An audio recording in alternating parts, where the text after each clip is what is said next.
Hello.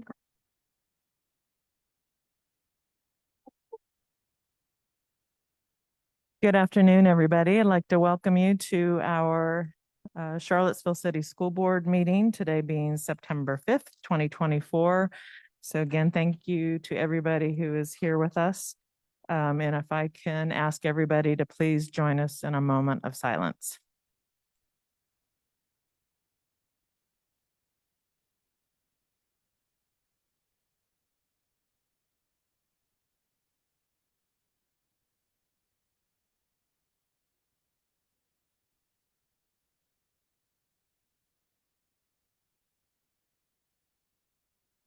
Thank you very much. And next, if we can ask everybody to please stand and join us for the Pledge of Allegiance.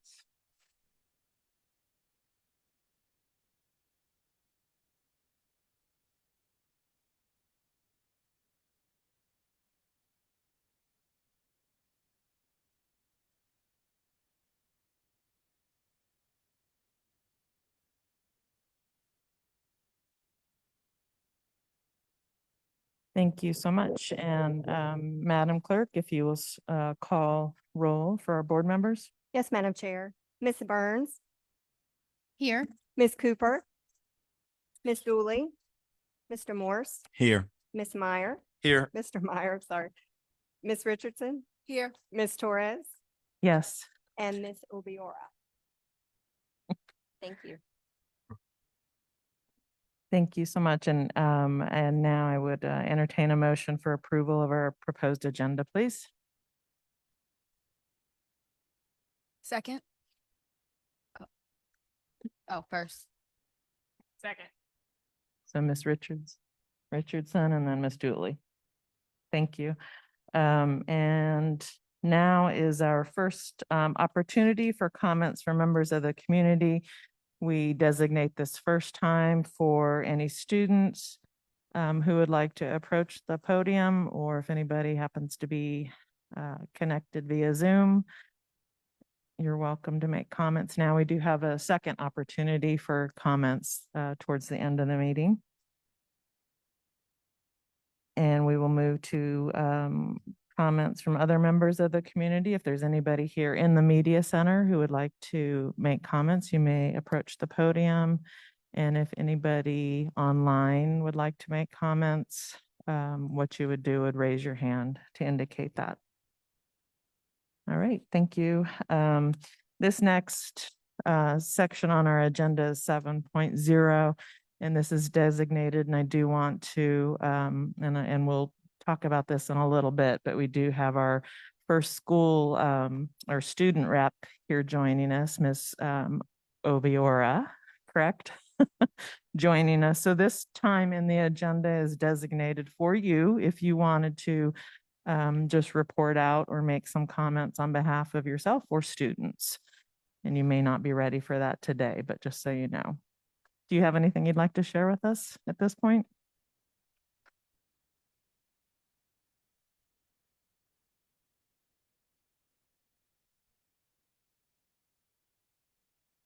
For the 2 BKTs, some students have found it. For the 2 BKTs, some students have found it unproductive if one of them is already designated for the emotional learning.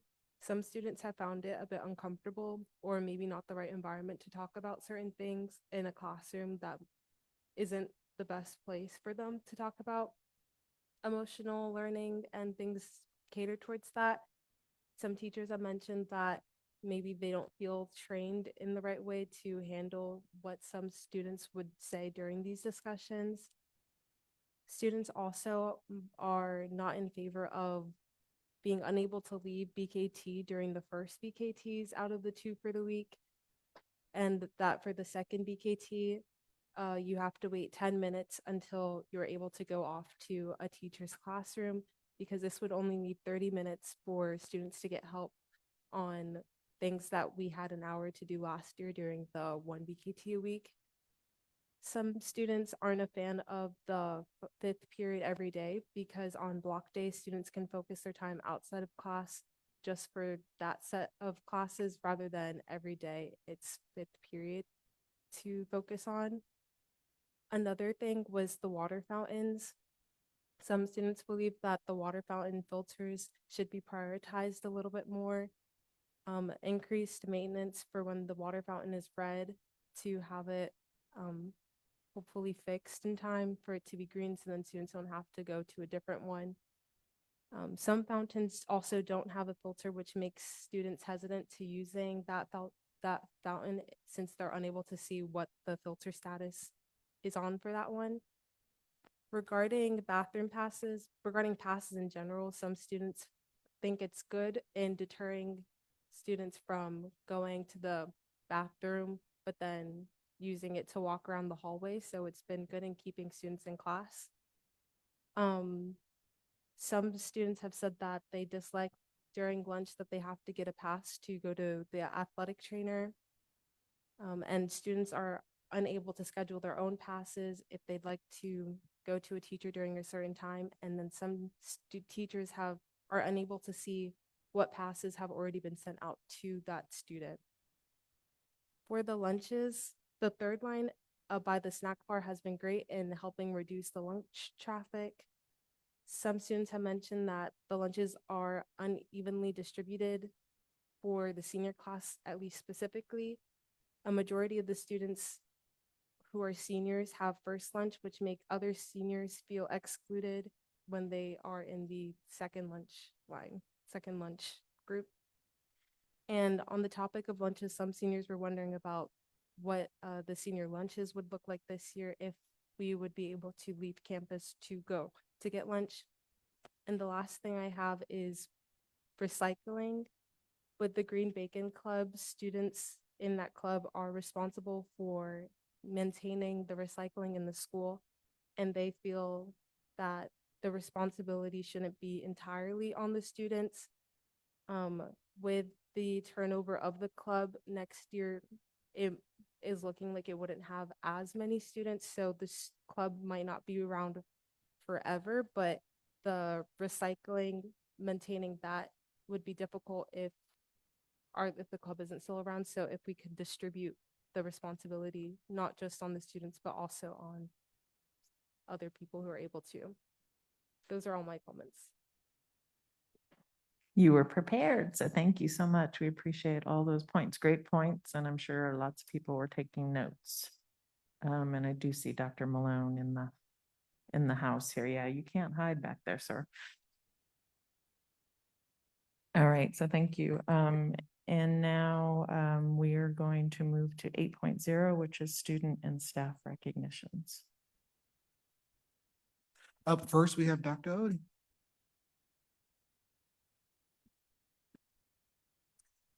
Madam Chair, members of the board, Dr. Gurley, good evening. We are thrilled this evening to celebrate our inaugural Longwood cohort. These dedicated CCS teachers successfully completed Longwood University's Ed Leadership Program, earning a valuable endorsement in educational leadership. The skills they gain through this program will equip them to create, evaluate, and improve educational programs, mentor and guide others, and take on leadership roles within our schools and division. Each member of this cohort has demonstrated their commitment to professional growth by completing the required coursework and achieving a passing score on the SLLA, which is an end of program assessment for school leadership. I think it stands for School Leadership Licensure Assessment. This accomplishment qualifies them for the Administration and Supervision Pre-K through 12 endorsement. To support our teachers in this endeavor, the division assisted with tuition for the fall 23 start date, and classes were conveniently held right here in Charlottesville at Walker Upper Elementary School. At this time, I'll call each member's name so they can come up, and hopefully Ms. Chuck is in the area and we can get a group picture of them. Some of them have told me that they will not be able to be here tonight, but I'll still call all names. In alphabetical order, Elizabeth Bohannon,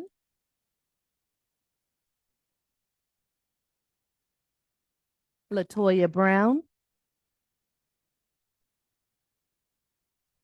Maylis Croce. Oh, yes, come right on in here in the middle. Melanie Johnson, who's not going to be here tonight, but deserves a round of applause as well. Andy Jones.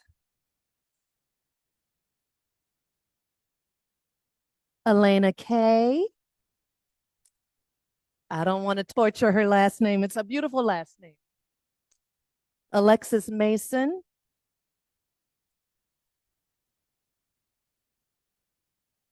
Cicely Shelton, who also shared that she would not be here tonight. And Tiffany Stauffer, who also shared that she would not be here tonight.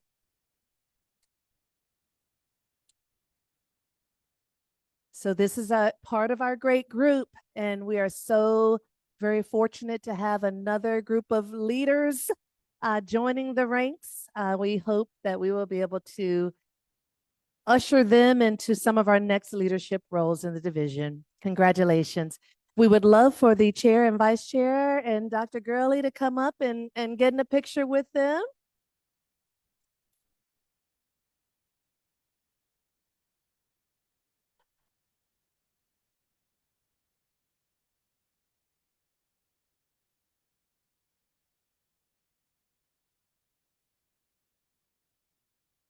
Congratulations again, everybody.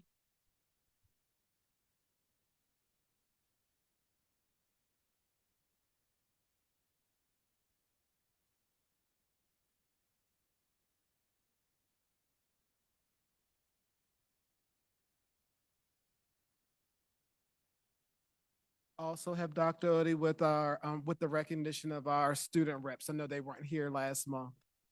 Right. Thank you again, Madam Chair, members of the board, and Dr. Gurley. If I may, I'd like Dr. Malone to join me at the podium. Thought I saw you there, sir. Hi and welcome. We're going to welcome our student representatives at this time, and we hope that we'll be able to take a photo of the three of them with those same three great folks from our school board again. So I informally introduced two of our student reps at our last board meeting, and now I'm honored to formally introduce all three tonight. First up, and I'll ask the student reps to come up and do the same as our staff did. I'll be introducing them. I've asked each of them to share a little bit of information about themselves, so I'll read that as they're coming up. We'll get a picture right here in the middle. So our first student rep, alphabetically, is Anya Hudak. Anya is a member of the National Honor Society at CHS. She has founded a crochet club at the school where she instructs peers in the craft and offers assistance to experienced crocheters. A varsity soccer player during her freshman year, Anya has been a member of the varsity tennis team since her sophomore year. Professionally, she is a local musician currently recording an album at the Music Resource Center. Recently certified in studio engineering with a paid internship at the same location, Anya is eager to contribute to school board meetings as a representative of the student body. Let's give her another round of applause. And stay right there. Next, we have Nulia Obiora.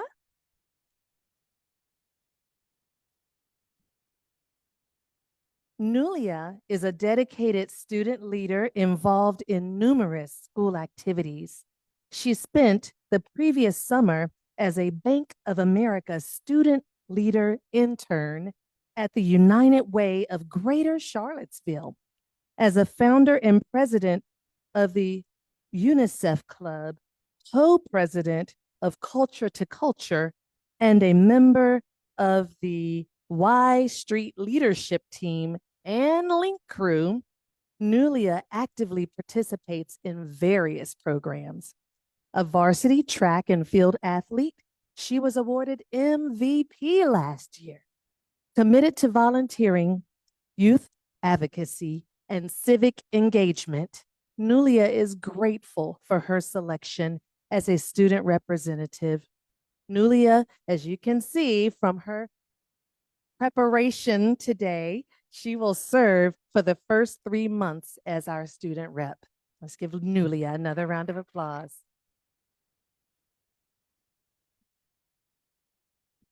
And our third representative is Harper Ulrich.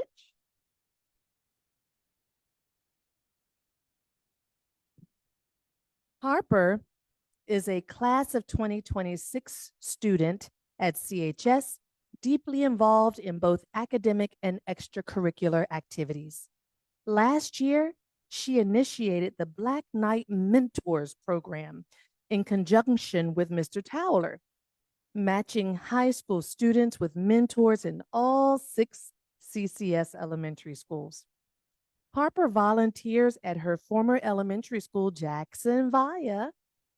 Beyond academics, she is an avid equestrian, competing along the East Coast. As a track athlete at CHS and a French club member, Harper has a strong academic focus, earning the seal of biliteracy with special recognition for her French teacher, from her French teacher, Miss Pritchard, so sorry. Let's give Harper another round of applause.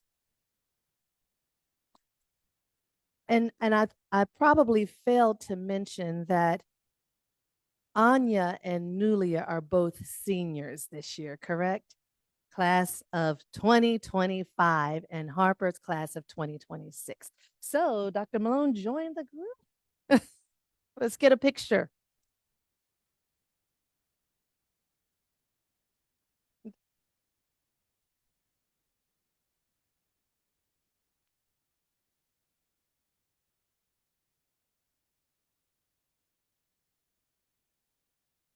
Congratulations again. We're so excited to have you with us.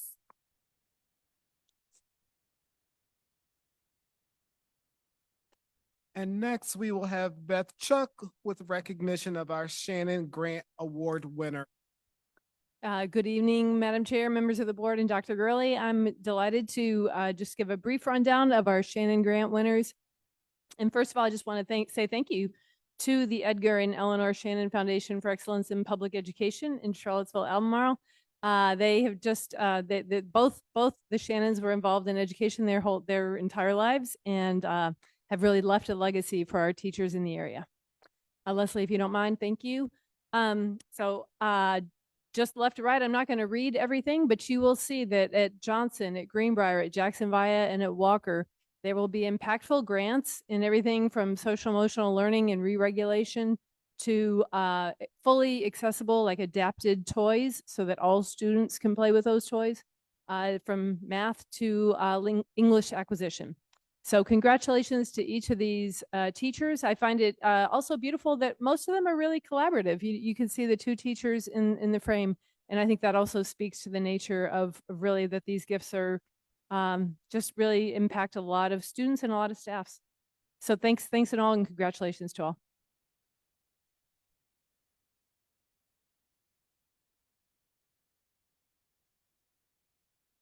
All right, our next agenda item is our consent agenda, I believe. So if I could ask for a motion to approve that, please. I move that we adopt the consent agenda. Second. All in favor? Aye. Any opposed? All right, thank you. And then our next item is 10.0 is an action item. And I'll just go ahead and announce that. Ms. Powell will be presenting information that we heard last month regarding non-resident tuition rates. Good evening, Madam Chair, members of the board, and Dr. Gurley. I'm really just here this evening to answer any questions you may have from the presentation that was given at the last meeting.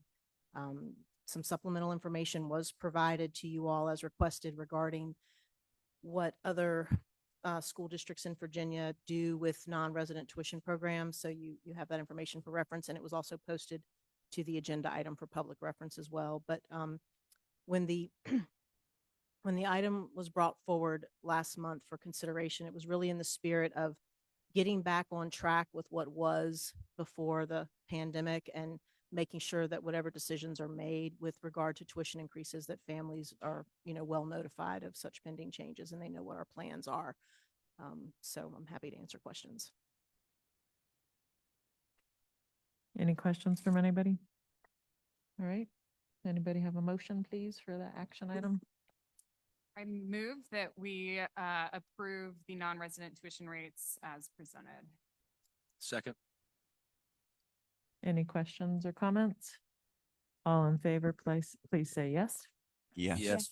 Any opposed? There we go. Thank you. All right, now it's time for our items for discussion. Up first, we have Dr. Malone with the CHS update.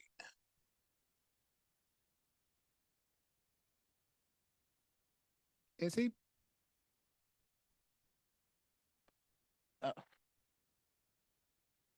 She said he just ran out the back.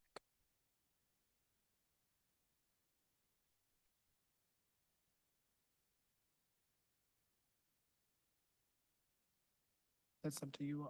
Can I make a So I don't know if we need a motion, but if it's okay with the board, we'll kind of just go on to 11.2. If Dr. Isley is ready to jump up, and then we'll. Okay. All right, we'll have Dr. Isley, and then hopefully we will jump back to the CHS update.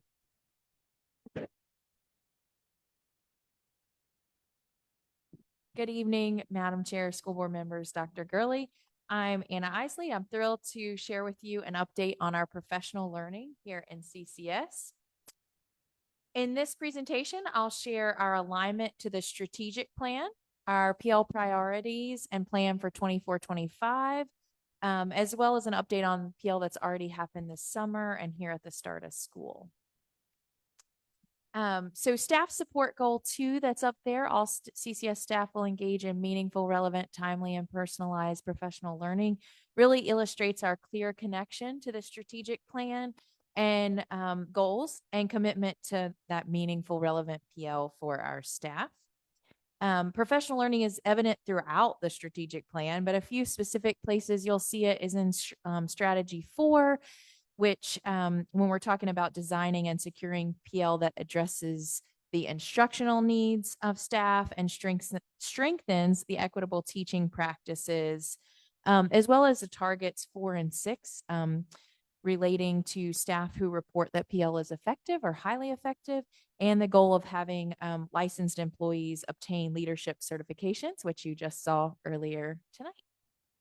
On the green note, you will see on this slide the priorities for the 24-25 school year, which are evident in the strategic plan. So this year we've really focused on content, knowledge, and pedagogy. That's the specific knowledge of the content areas that teachers are teaching, or job specific professional learning. Literacy through the Virginia Literacy Act, the VLA. We know there's a lot of professional learning related to that for our staff. Differentiation as a continuation. We really focused on that last year, and that's obviously in the strategic plan. You're going to hear me talk about SIOP. That's the Sheltered Instruction Observation Protocol.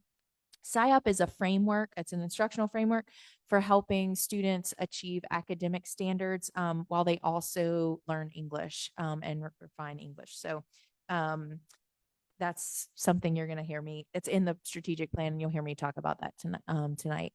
Also, equitable grading. You're going to hear me talk about that and the MTSS domains. And we also are incorporating a component called What I Need, or WIN for short, which is where teachers and staff are able to make some selections on professional learning that they feel like they need as well.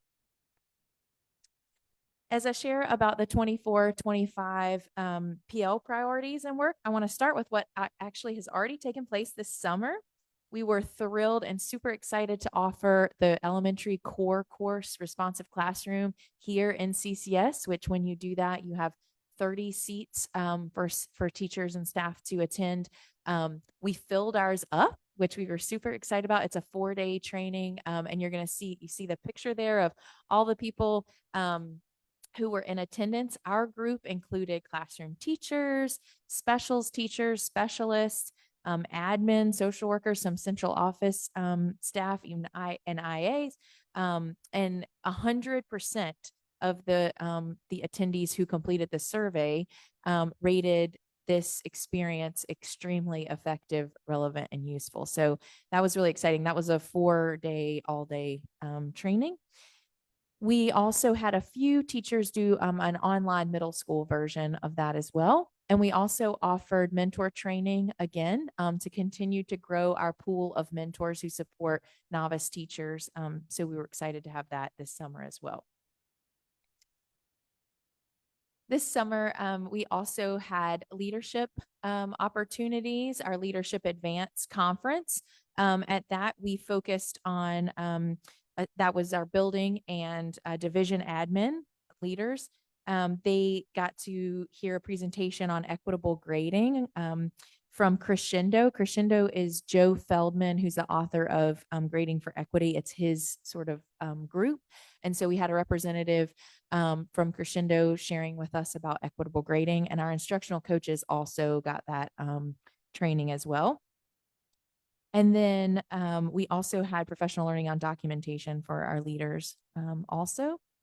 And our reading specialists and administrators all completed their VLA requirements, attending the Institute for admin for our administrators, and the specialists completing their requirements.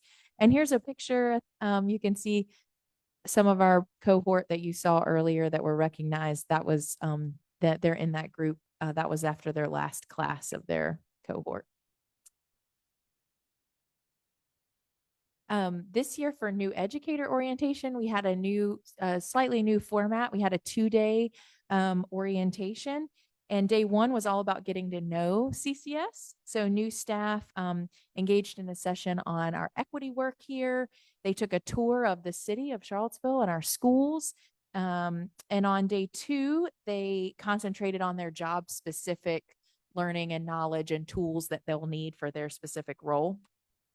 On a scale of 1 to 4, you'll hear me say this a couple times, but on a scale of 1 to 4, with 4 being extremely effective, relevant, and useful, and 1 being not, the survey respondents who gave feedback on New Educator gave an average score of 3.56 on the New Educator experience. So we felt great about that. You can see some of the other, they had a fair where they got to know the programs, MTSS, Power School, those types of sessions. And there's some photos of them, our group of new teachers and staff. Also during pre-week in our schools, staff engaged in professional learning and collaboration relevant and specific to their particular site.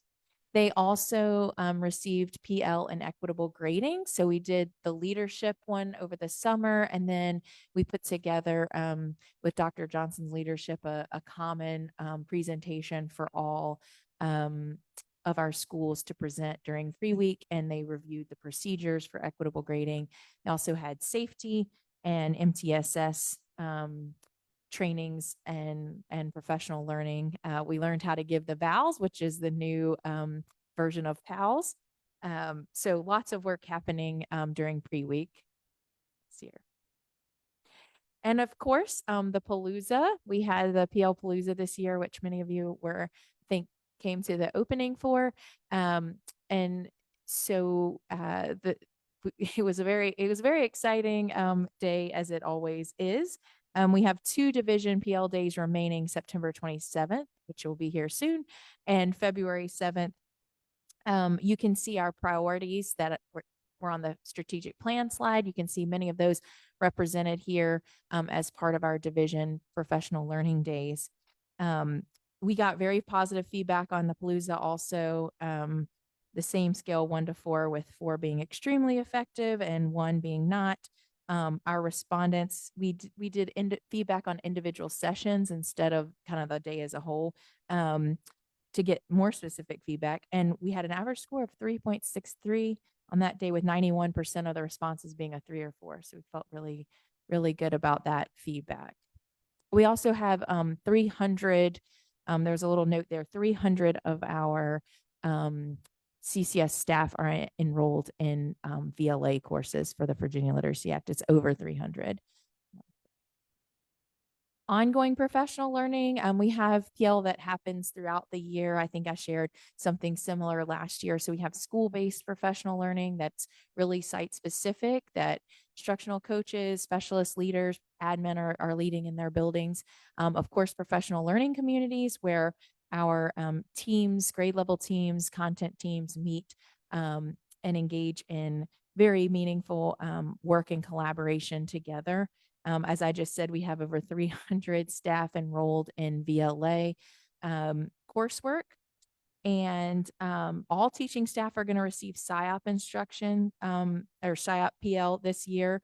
The intro sessions have already happened in schools, and this is kind of laying the groundwork and looking at our English learners within specific buildings and giving some background knowledge.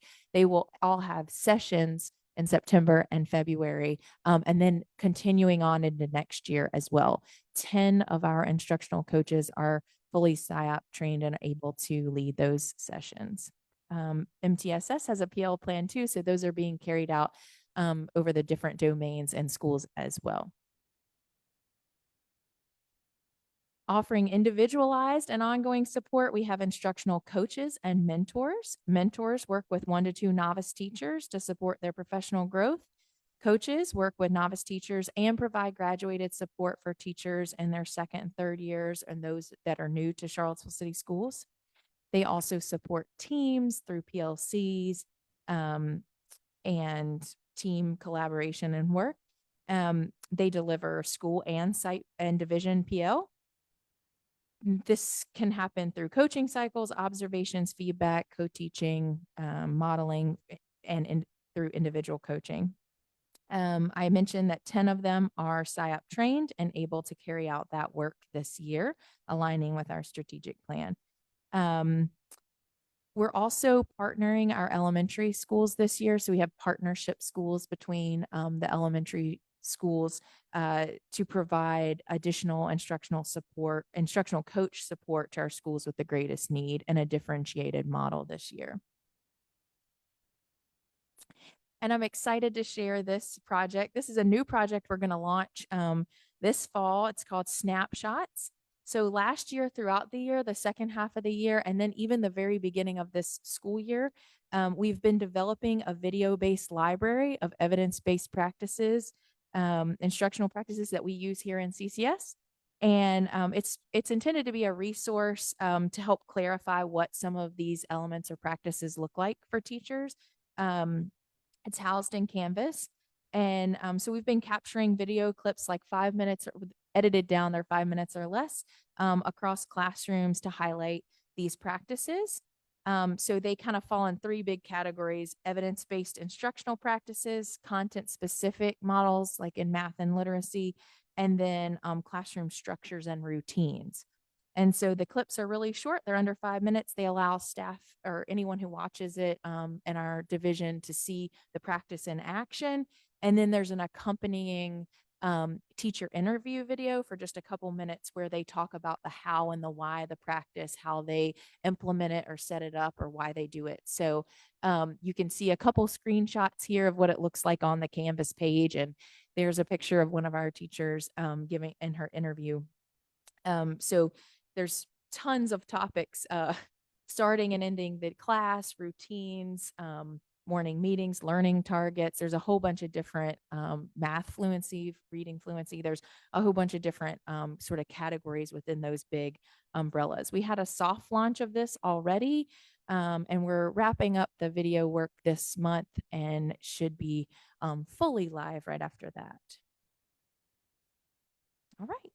I hope you enjoyed seeing a glimpse into our professional learning work here in CCS and alignment to the strategic plan. Do you have any questions or? Ms. Dooley? No, I don't know what our budget was for inflatable costumes at the PL Palooza, but I support it fully. Good to know. Yes. Very good dance moves, everyone. Can you talk a little bit more about how the coach sharing is going at the elementary level? Yeah, so we sort of worked up a system to be able to, a matrix sort of to quantify the need, knowing sort of that some sites had more novice teachers and new teachers than others, or new to us teachers. And so we were able to sort of create a system to quantify that. Like if, if you're a brand new teacher and you're new to us, this, if the school's an improvement, that's sort of an additional piece. And so we looked and we had a few schools that didn't exhibit as great of a need, and 3 that had stronger needs. So we're working to we've partnered up those coaches. And so the coaches at the schools that didn't have as much need based on that metric, they're still serving them, but they're spending some additional time in the other schools just to provide more support, knowing that they're not, there's a greater need. And so coaches, we're working that sort of laying that out this year and working through that model to see how it's best working. In fact, we have a check-in coming up soon, but I think it's great because it's giving, they're still in their building, the original building, but we're also looking at how we can add additional support, knowing that, this work of doing coaching cycles with individual teachers, if you have, just a couple new teachers versus if you have a lot more, that's going to, it takes more, it indicates what the coach's work is going to be. So we've done the initial work of pairing them up, and they're well underway in the schools. And so it's going to be something that we're working sort of out to iron out the pieces of it and refine it throughout this year to see how it will go. Mm-hmm.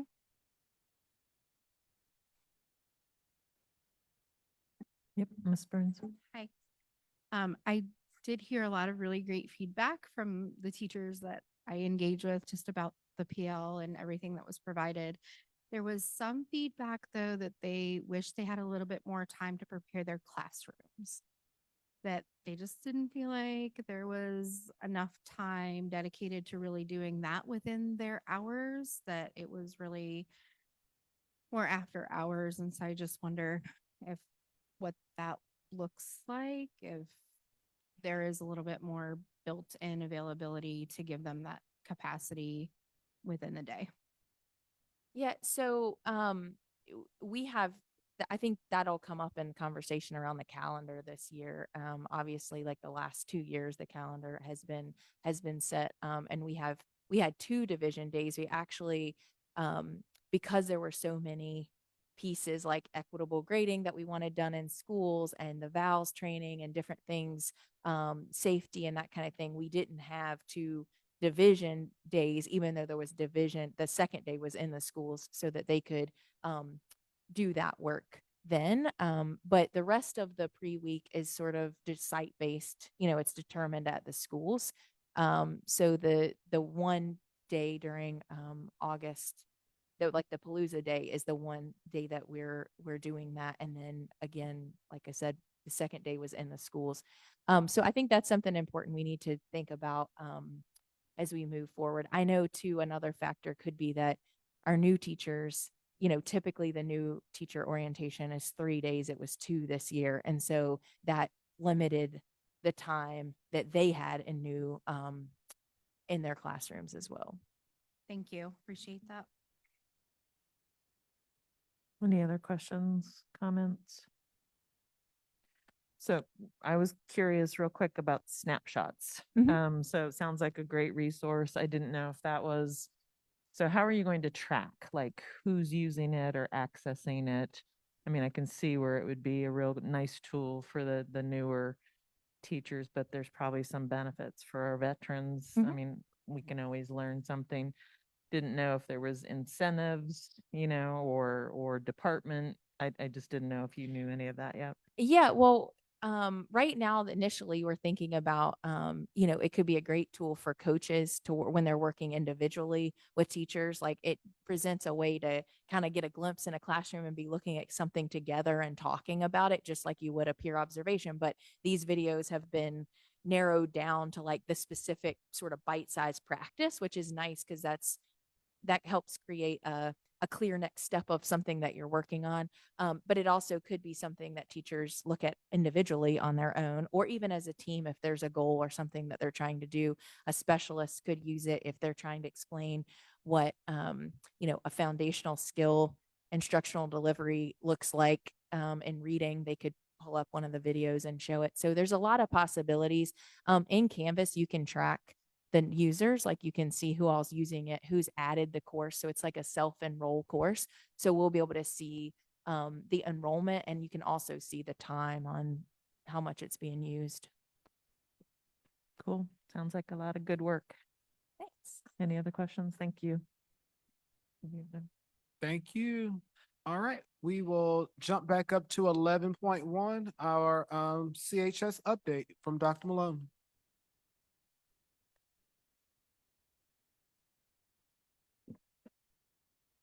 Thank you, sir.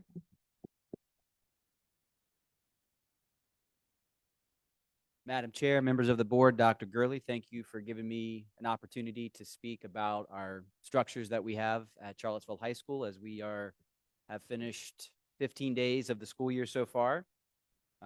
This update is consistent with our priorities for all CCS learners graduating equipped with a plan for the future and promoting a safe and positive learning environment.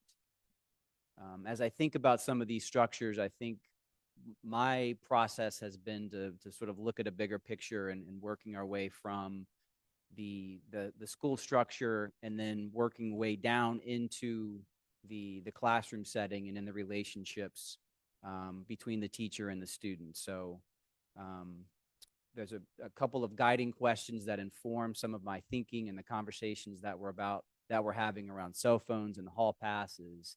To what extent are they supporting a safe environment? And to what extent are they helping to engage the learner and the teacher in a positive experience? So our focus is obviously maintaining and setting high expectations, being consistent with the expectations that we're setting forth and holding ourselves accountable and having a way to monitor what our accountability actually looks like. So I think in part that's this update includes some of those features. I think the main one is around cell phones and cell phone usage. And, forgive me, first, prioritizing engagement. I think this is, yes, cell phone policy, managing building entry and exit. I'll update on that. The new renovations to our bathroom and B Commons, and then improving the hallway environment using our securely hall pass system. Thank you, Leslie. So 15 days down, 16 days, I think, completed so far.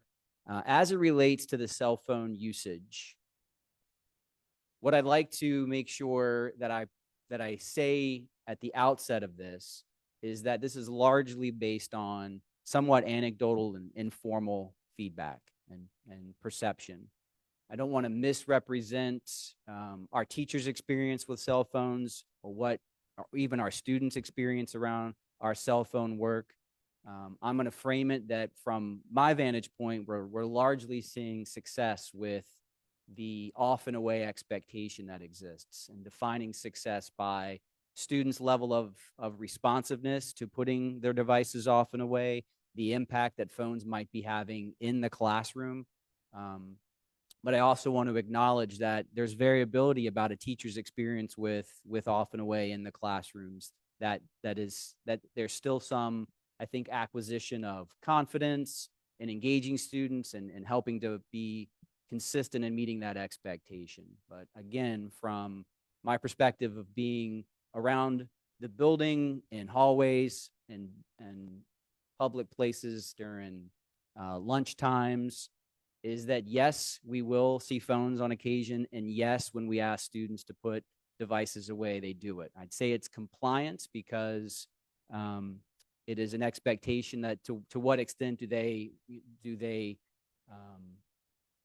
acknowledge that this should be an expectation, but is absolute, I would say, responsiveness and thoughtfulness in those exchanges. The students have met that expectation for the most part in a way that I am certainly pleased with.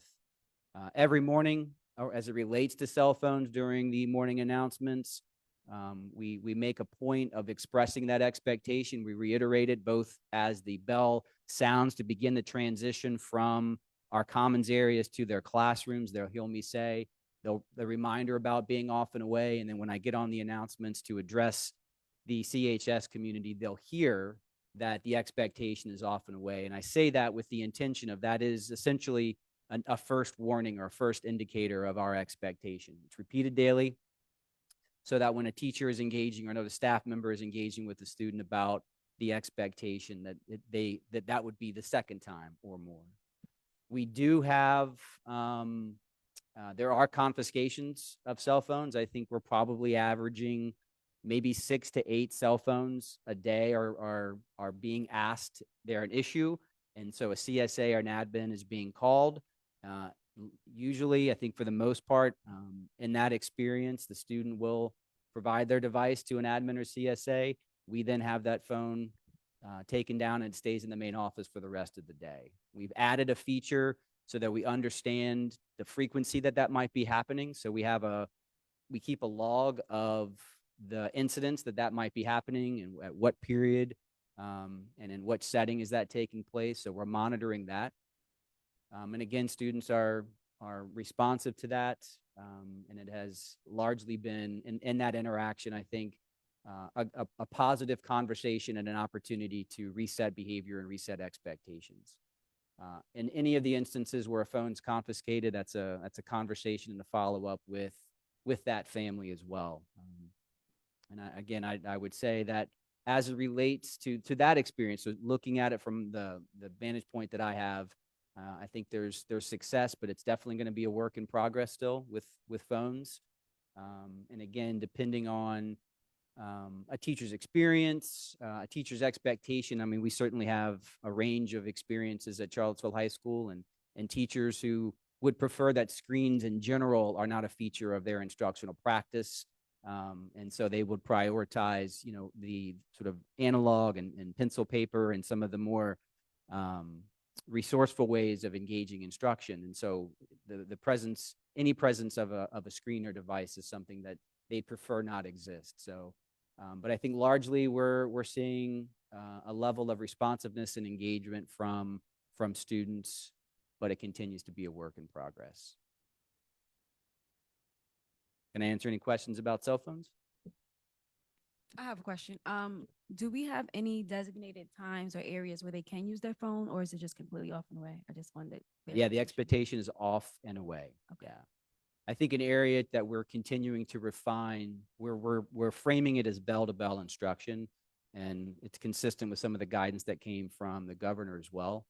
So that bell-to-bell essentially is when the day begins to the day ends. So for us, it's about 9 o'clock to 4 o'clock. We're wanting to be intentional about monitoring when the students are arriving. So if they're even before 9 o'clock, they're hearing the messaging about off and away then. There's not a dedicated time that is set for them to be accessing their phones. Great, thanks. Sure. Okay. Thank you. Oh, sorry. Is there guidance or a plan in place if that student remains a habitual offender? What does that look like? Or have we crossed that threshold where maybe a student may not have their phone on campus any longer? Is Yeah. That is a step in our process. So that certainly is a feature of our continuum. I don't believe we have had any student yet where we've had to specifically address that. I do think from the admin perspective, that is a next step of making sure that are we being real clear about who we know might be someone who is repeating this behavior, and that if so, we need to be intentional about scaling up what that responsiveness might look like. To this point, as of now, that has not happened. And parent, guardian, caregivers are involved in this conversation and process and fully understand or having conversations with admin? When phones are confiscated, yes, those conversations do include, again, a largely constructive, positive, supportive conversation with families. Great. Thank you. Sure.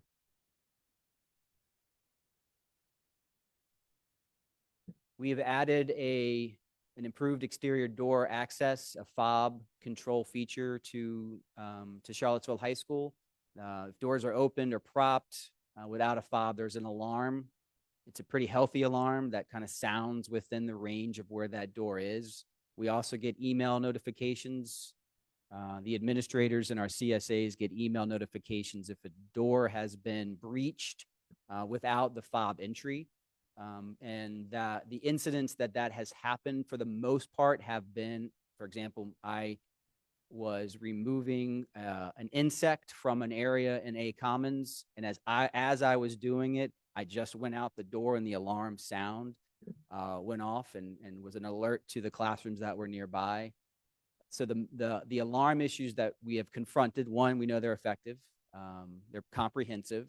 Our CSAs are highly responsive to those areas just to reassure that there is no concern. For the most part, it's usually adult or staff error when it goes off, and then a quick reset with the fob tends to take care of it. We have had, I think, very few, by few I mean less than 3 times, where a student has left, and it's one, I think an adult has been in close enough proximity to be able to see and engage and understand what was happening that has sounded the alarm, and so we've responded and addressed that. We've had 0 incidents where there's been anybody coming from the outside into Charlottesville High School. So I think they're a highly effective feature that has strongly contributed to our accountability about students and being in the right places at the right time. So I'm grateful for the fob access control work that's there. And then our visitor management system, that's successful.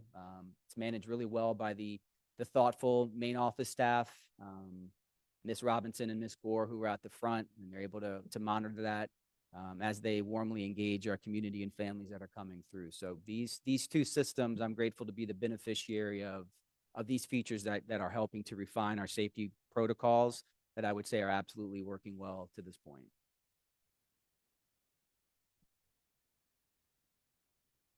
Dr. Malone, and Yeah. just to be clear, all doors are done that were slated to be done, or are there a few remaining? There are or- 3 outstanding locations that I would suspect are going to be done before this month is up.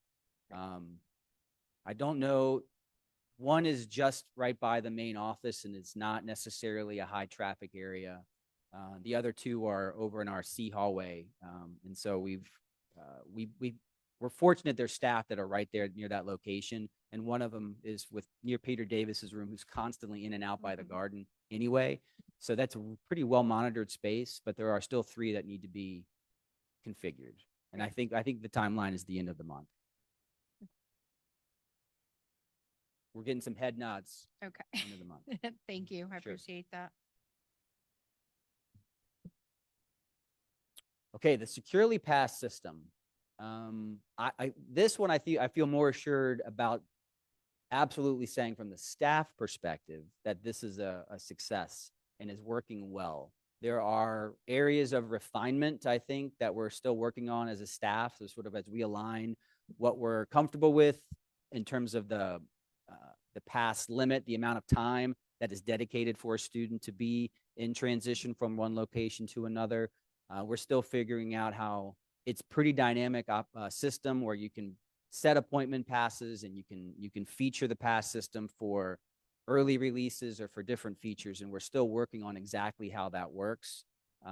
For example, I think it came up earlier about being able to access Miss Matheny, the athletic trainer, during lunches. So in practice, we want to make sure that's engaged. And then we also want to make sure that and from Miss Matheny's perspective, that she's also able to set the passes in a way that gives student that opportunity. And we think we have a way, we're working with Securely to figure out a way in an issue like that where students can self-manage the pass and therefore can go to Miss Matheny, and it kind of, I think, is going to be able to mediate some of the concerns about access to her during lunches specifically. So there are some areas that we're refining. Is just a feature of us becoming familiar with it. It's an area that we want to develop a work group around, to play around with it, to continue fielding questions and applying what they know about how it works in order to continue to build out its features. But so far, I think it's an area of success, and I think it's been a successful integration and implementation.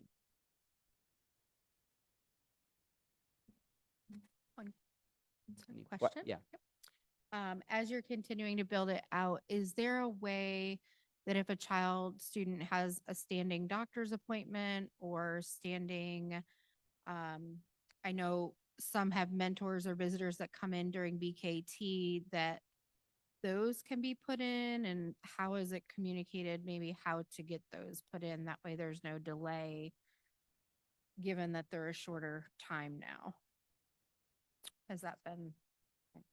Yes. So the answer to the question is yes. And I think to the question, the appointment pass feature allows for us in advance, for example, to plan. And so if a family, for example, were to call and say that Justin is going to be having a doctor's appointment next Tuesday at 10 o'clock, we could immediately put in a pass for next Tuesday at 10 o'clock that then is set for Justin to go down to check out at that point. And the passes are seen by all staff. So all staff can access either their individual classes or toggle to be able to see really the entire dashboard.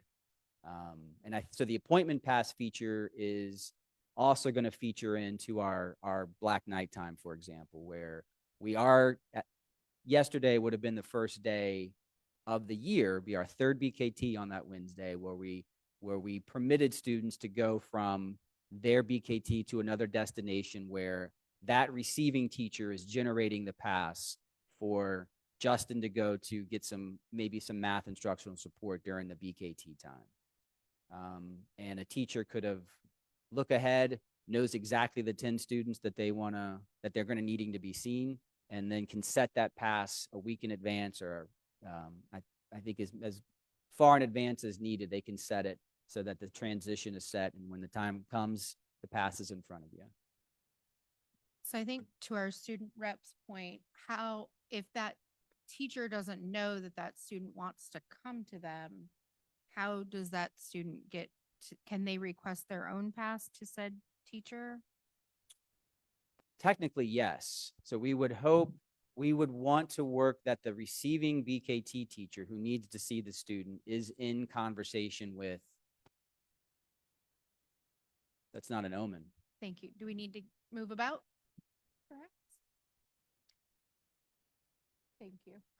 Is able to Thank you. communicate that Justin is needed to see me during this BKT time. It does work such that Amanda is the BKT teacher. Justin is the teacher that wants to see Dr. Gurley, that we can set that you see it, I see it, and being in communication with the student, that part should be clear.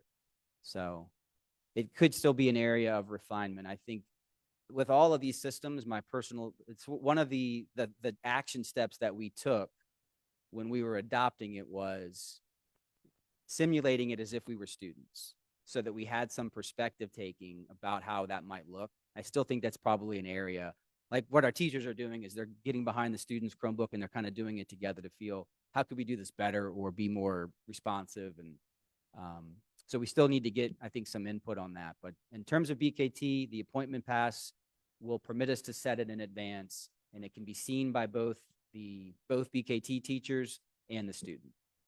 And along the lines, in terms of some of the concerns that our student raised, I shared with her when I got up, that I think if she sets a time to meet with you, because some of those things are schedule related, I think that you along with the administrative team can help to refine some of those things too, so that students understand the why. I think that's probably a little bit of it. Like when we talk about why 10 minutes and then go to the class, I think helping so that you all understand the why behind that. So setting up a time for you all to meet, For sure. and so that you can we can be more responsive and they just understand our procedures. Yeah, that absolutely is important and necessary, I think. And I will say, at least as it related to yesterday in particular, so I was sort of like nail biting a bit about the Wednesday BKT when we just had 1,400 kids move, and then 10 minutes later, we're going to have how many more move again?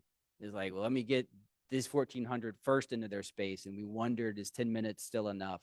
But I have heard both from staff and students, like that time is precious. And we want to do things well, and we want to do things right, and not be the thing that contributes to more stressors or turmoil. So being super intentional about that. But I absolutely believe we're really doing well in following a lot of these processes and procedures. And I think the next part about making sure that students have the time that they need during BKT, I think we're getting to a place where, man, it looks like we're doing this well, we're doing this right. That means we have trust, and we have the time to be able to extend that out. So very good. Any other questions? Ms. Obiora, has everything been addressed? Or Maynard, do you have any questions about this?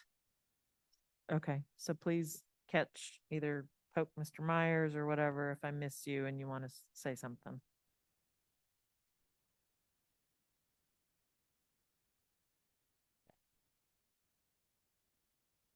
Oh, this one has a video. So those are our renovated bathrooms in B Commons.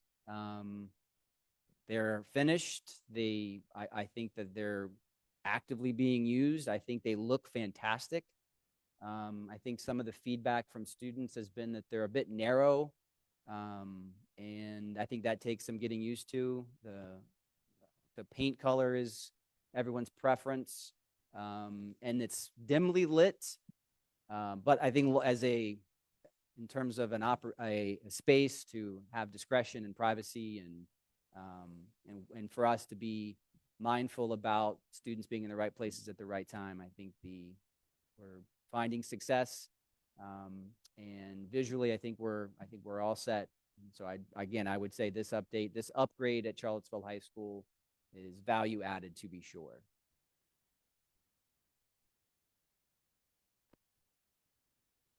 Any other questions?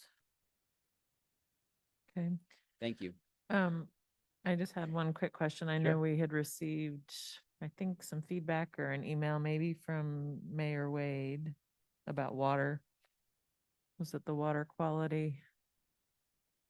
And I know that Miss Powell had addressed it, but just along those lines. So if you can address or talk a little bit, and Miss Powell, if you need to jump up, that's fine. But about the filters for the water, and then I know you weren't planning on this, but just air quality and water quality here in the building too. Sure, I'll speak to my own experience, and I think as it relates to even prior to Mr. Wade's communication, that I think it came up in actually a pre-week staff event about the specific water in the C hallway, and it became sort of like a marker of like, we need to make sure we all want to be drinking filtered water, and we want to be seeing green on the bottle fillers that have filters that we can see. Those need to be green. So our action internally has been work order. When we see it needs to be done, we're putting them in. If we see one's out of order, our practice is to put in a work order.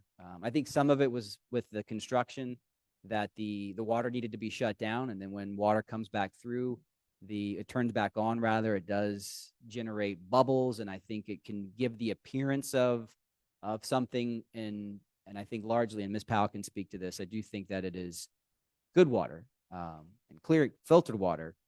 But we would agree, and as we see that there needs to be a filter change, or as we see that there is a concern around any of our water stations, we're putting in work orders for them.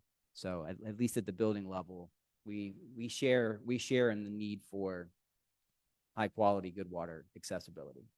And I apologize to board members, that may not have gone to the entire board. So I think that was an email that was generated. I don't even remember. It just came to mind when the water came up.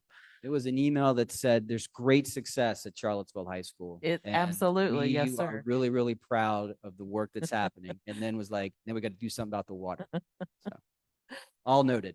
So remind me, I know that post-COVID, or when students started coming back and we had changed the access to water, and do all of the water stations, are they all filtered now? Or are there some that are and some aren't?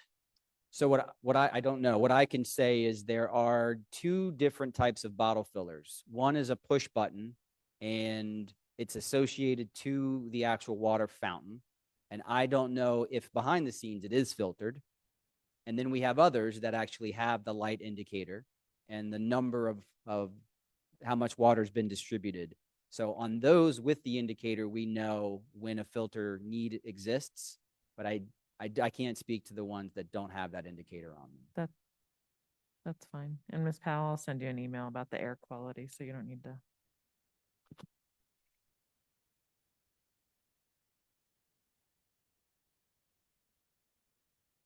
So just in general, with regard to water quality, there are two different types of testing that has to be done and based using a prescribed testing program. One is lead, and then the other one is escaping me. But the maintenance team does all these tests. They document them. They have to be prepared to be audited. I do understand the concerns about the color of the water sometimes, and there are two different causes of that. One is when the water's shut off and then it comes back on. We certainly experience that in our own building at the division administration office. We have one bottle filler, and forever I was like, when is this water ever going to clear? But we would ask, and we were always told it's safe, it's safe. It's just the coloration is off. The other thing that can drive temporary discoloration in the water is a similar thing to what you may experience at home if you when you replace your fridge filter. And that if you don't, while the water's cycling, if it doesn't cycle enough, it'll sometimes be a little gray until it's run through a certain number of times.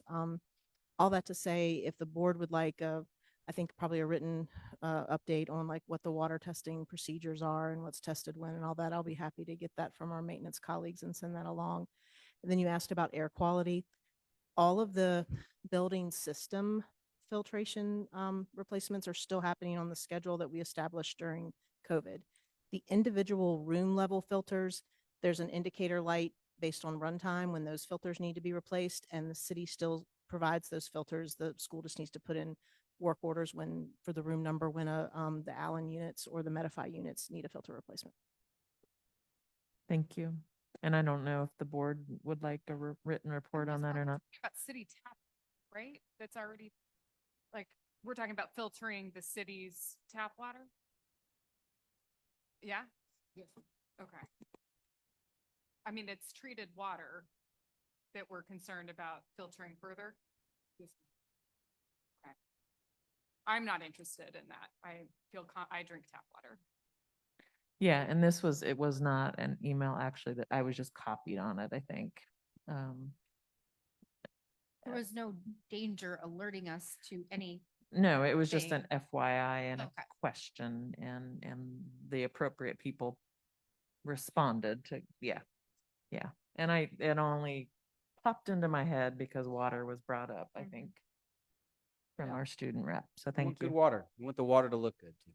I think the red, right? The red indicator probably gives people a pause. And Yes. so Right, and there's no color, there's no indicator on the one in our office, so we good just, luck.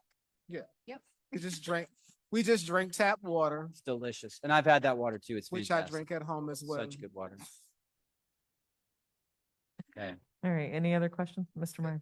Oh, sorry, I don't really have a question, but observation. I thank you very much for this. I think very extensive presentation. Was things that I was hoping to hear. From what I can tell, I think the direction of the school is going in the right direction. I look at a data point that we have later on this in our meeting agenda here, where we're looking at enrollment. Enrollment is up. Yes. And so these are all things, and especially I am concerned about the cell phone usage and a big proponent of away all day and from bell to bell. And so I'm very happy to hear and see in the detail and presentation here on how it's being implemented.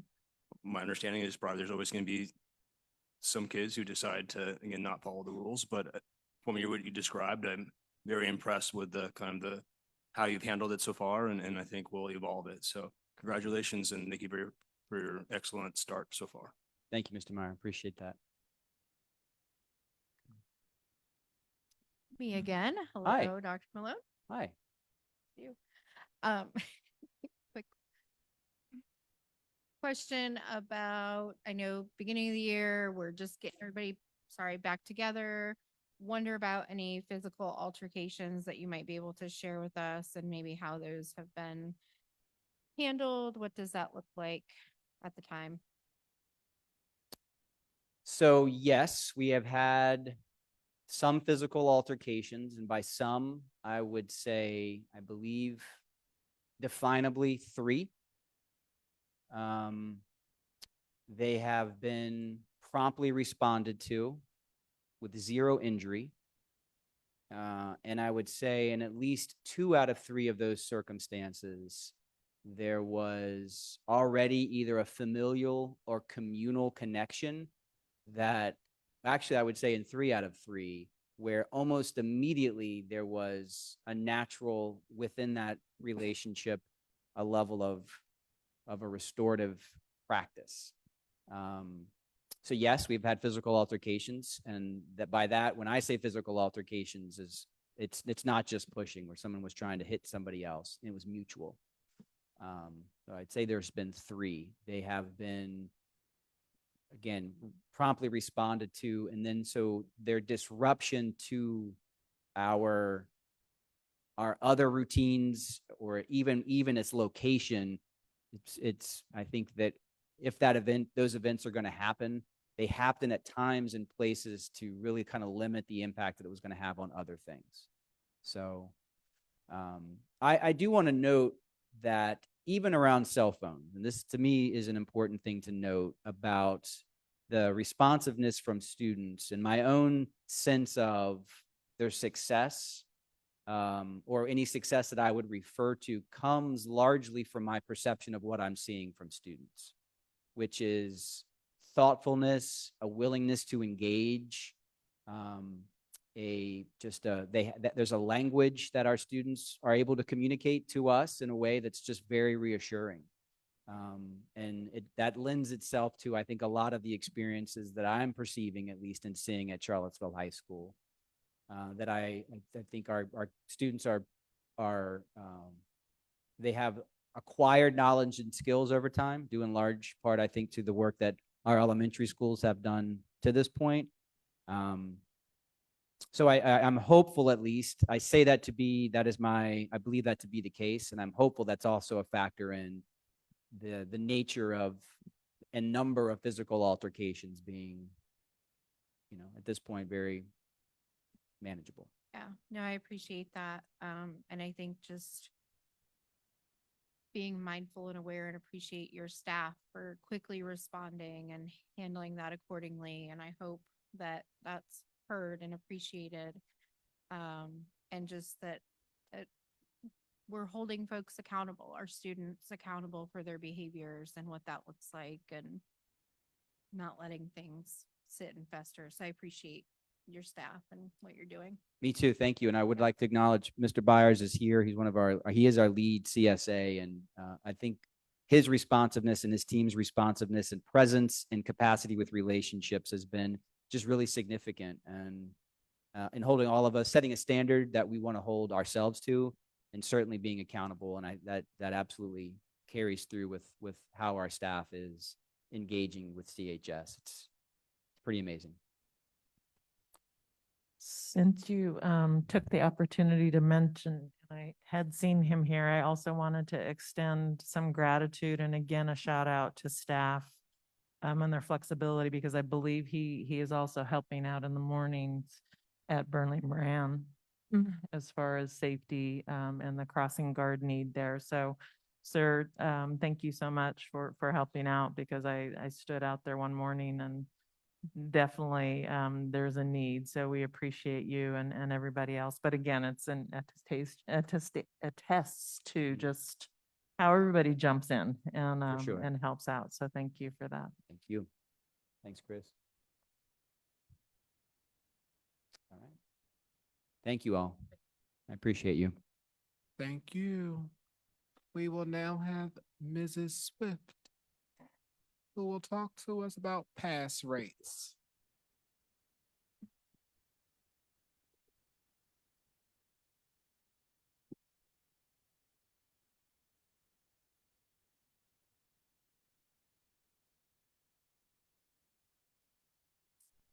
All right. So good evening, Madam Chair, members of the board, and Dr. Gurley. On August 20th, the student achievement results for the 23-24 school year were released, highlighting the annual pass rates on the standards of learning assessments. Tonight, I will provide an overview of the results, starting with overall performance in reading and math. Then we'll examine the pass rates at grades 3 through 8 and at the high school level. Additionally, I will discuss the strategies outlined in our strategic plan that we are implementing to enhance student achievement and ensure comprehensive support for all learners. So priority 1 of our strategic plan sets targets for reading and math achievement, with the SOL pass rate as one of the key measures. For reading, the target is to increase achievement to at least 75% across all student groups, and that's the state benchmark. In math, the target is to increase achievement to at least 70% across all student groups. And annually, our goal is to reduce the failure rate by 10% or more for our Black and Brown students and students with disabilities. But before we discuss the reading and math performance, I would like to review how the VDOE presents state assessment results. Assessment results are reported within the state accreditation system as a pass rate or a combined rate, and within the federal accountability system as a pass rate, and then also separately as an annual pass rate. So, annual pass rates include the number of students who pass the state assessment divided by the total number of tests taken. So these rates do not include growth or any other adjustments, such as substitute tests like the Work Keys assessment, nor does it include recovery tests or L progress, etc. Accreditation rates, which we will share in October, are reported by school and are measured using a combined rate, which includes students who passed the SOL or failed the SOL but showed significant growth, or Ls that show progress towards English proficiency. And then federal rates are similar to the state annual pass rates, except for a few minor adjustments are taken into account. And the high school rate is based on the testing results of the 12th grade cohort. But quick update, on August 29th, the Virginia Board of Education voted to transform the state's confusing accreditation system to have a clear accountability model through the new school performance and support framework. This model will go into effect next school year using the 24-25 assessment results. But more of that to come. All right, so first we'll review the overall performance in reading and math for all students, which includes grades 3 through 12. So the division's overall pass rate for reading was a 65%, maintaining our progress from the previous year and similar to the state's trend for the last 3 years.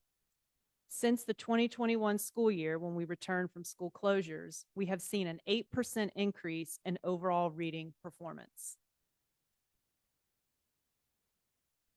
In math, we achieved a 63% pass rate, which is a 5% increase from the 22-23 school year compared to the state's increase of 2.8%.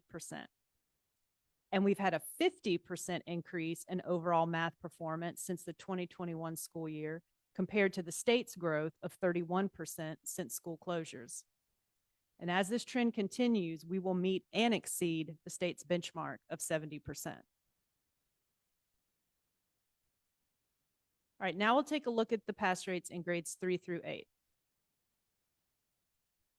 Overall, grades 3 through 8 reading and math continue to show improvement since school closures.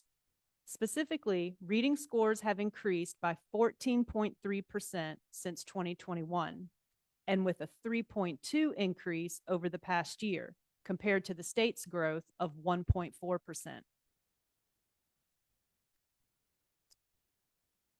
Most of our student groups had significant declines in reading due to school closures. And while grades 3 through 8 reading scores overall have improved from last year, gaps remain among our student groups. But we stay focused and committed to improvement. With increased intervention supports, staff collaboration, and science-based literacy training, We are observing encouraging progress. Since school closures, pass rates among Black students have improved by 27%, outpacing the state's progress of 14%. Pass rates among Hispanic students have increased by 11% compared to the state's improvement of 10%. And within 1 year, pass rates among Black students increased by 3%, while the state's progress was less than 2%. And pass rates among Hispanic students increased by 2%, while the state maintained progress. So while we did see a slight decrease in pass rates among English learners and economically disadvantaged students this past year, ELs have improved by 43%, and economically disadvantaged students have improved by 11% since the 2021 school year. Students with disabilities maintain their reading progress from the previous year, but have increased by 23% since school closures. With evidence-based literacy instruction and fostering a supportive learning environment for all students, we will drive further progress in closing the gap among our student groups, and we will surpass pre-pandemic averages in the near future.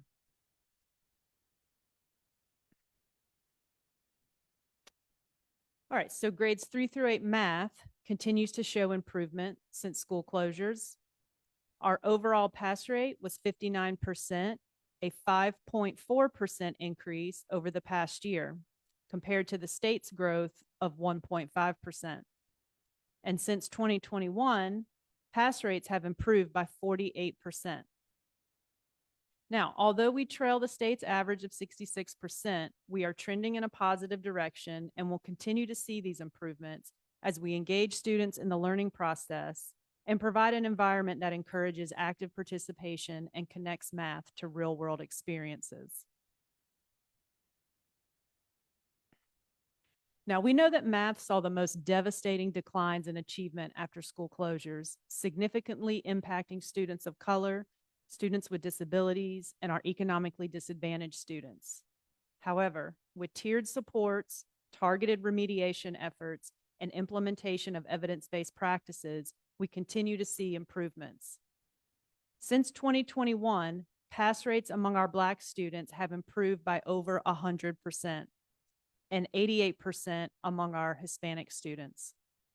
And within 1 year, math scores improved across all student groups, with pass rates increasing the most among our Black students by 15%, compared to the state's increase of only 6%.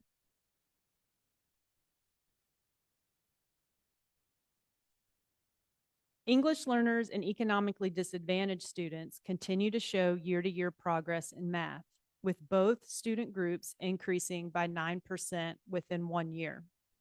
Since 2021, pass rates among ELs have improved by over 100%, and economically disadvantaged students have improved by 85%. Even though our students with disabilities show a decline from the previous year, their scores have increased by 47% since the 2021 school year. Now, we will continue to utilize evidence-based resources to enhance Tier 1 instruction, provide interventions that address individual learning needs, and offer extended learning opportunities before and after school, ensuring that every student has the support necessary to succeed. And with these efforts, student outcomes will keep progressing, leading to higher achievement levels and a greater overall success for all students. Okay, now we're going to look at high school pass rates. So high school reading is only tested in one grade, usually grade 11, but sometimes we may have students take it in 10th or 12th grade, depending on the situation. Last year, the high school had a 71% pass rate in reading, which is a decrease from the previous year. But one thing to note is that this pass rate does not include students who passed the WorkKeys reading assessment or ELs that showed progress towards English proficiency. That information will be released later this month, and we will share it with you in October. It was mentioned at the news release on August 20th that across the state, high school students are demonstrating a loss in reading. and that the VDOE is working on a plan to ensure further declines do not occur. Our division leadership is collaborating with teachers to address this, and the department will soon utilize the fall map results to identify students' needs and develop action steps.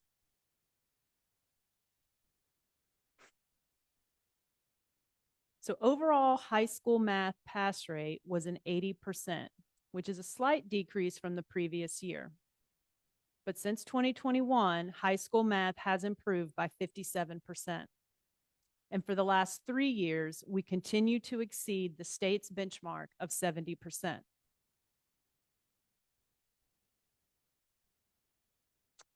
And to break down math by end of course tests, in Algebra 1, the pass rate was 81%, slightly down from the previous year, but still well above the state benchmark of 70%. In geometry, we had a 90% pass rate, which is a significant increase from the previous year's 78% pass rate, and well above the statewide average of 80%. We had a 95% pass rate in Algebra 2, which surpasses the state's average of 86%. High school math performance continues to highlight the positive outcomes of standards-based grading and equitable grading practices. So moving forward, we will use our strategic plan as a roadmap to increase academic achievement and hold ourselves accountable to our vision. Starting with priority 1, we will continue to increase academic achievement by ensuring all learners have access to challenging, inclusive, and relevant learning experiences, including differentiated instruction, equitable resources, and engaging curricula, as well as providing specially designed instruction and supports for students with disabilities and our English language learners.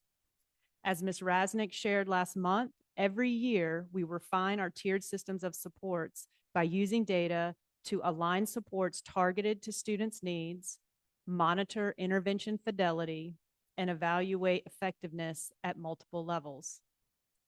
Priority 2, we are dedicated to addressing chronic absenteeism. After ramping up our efforts last year, most of our schools experienced a decline in absenteeism rates. However, to further reduce chronic absenteeism, we have set clear expectations and procedures for schools and staff to ensure attendance data is accurate, and we will continue to enhance student support services, specifically in mental health and wellness, and strengthen our communication with families. Because we know that regular attendance in school is an essential factor for academic success. And then for priority 3, we will support our staff through ongoing professional learning opportunities.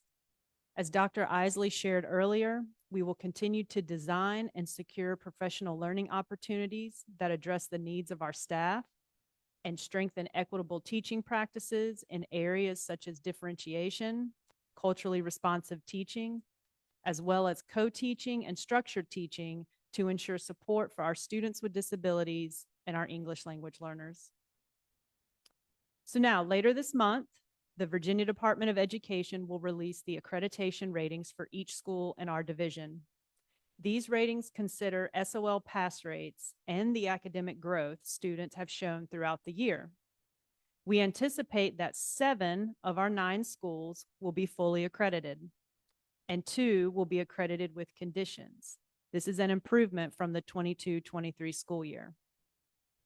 We will provide a detailed report on these ratings in October, along with a preview of our strategic plan data dashboard.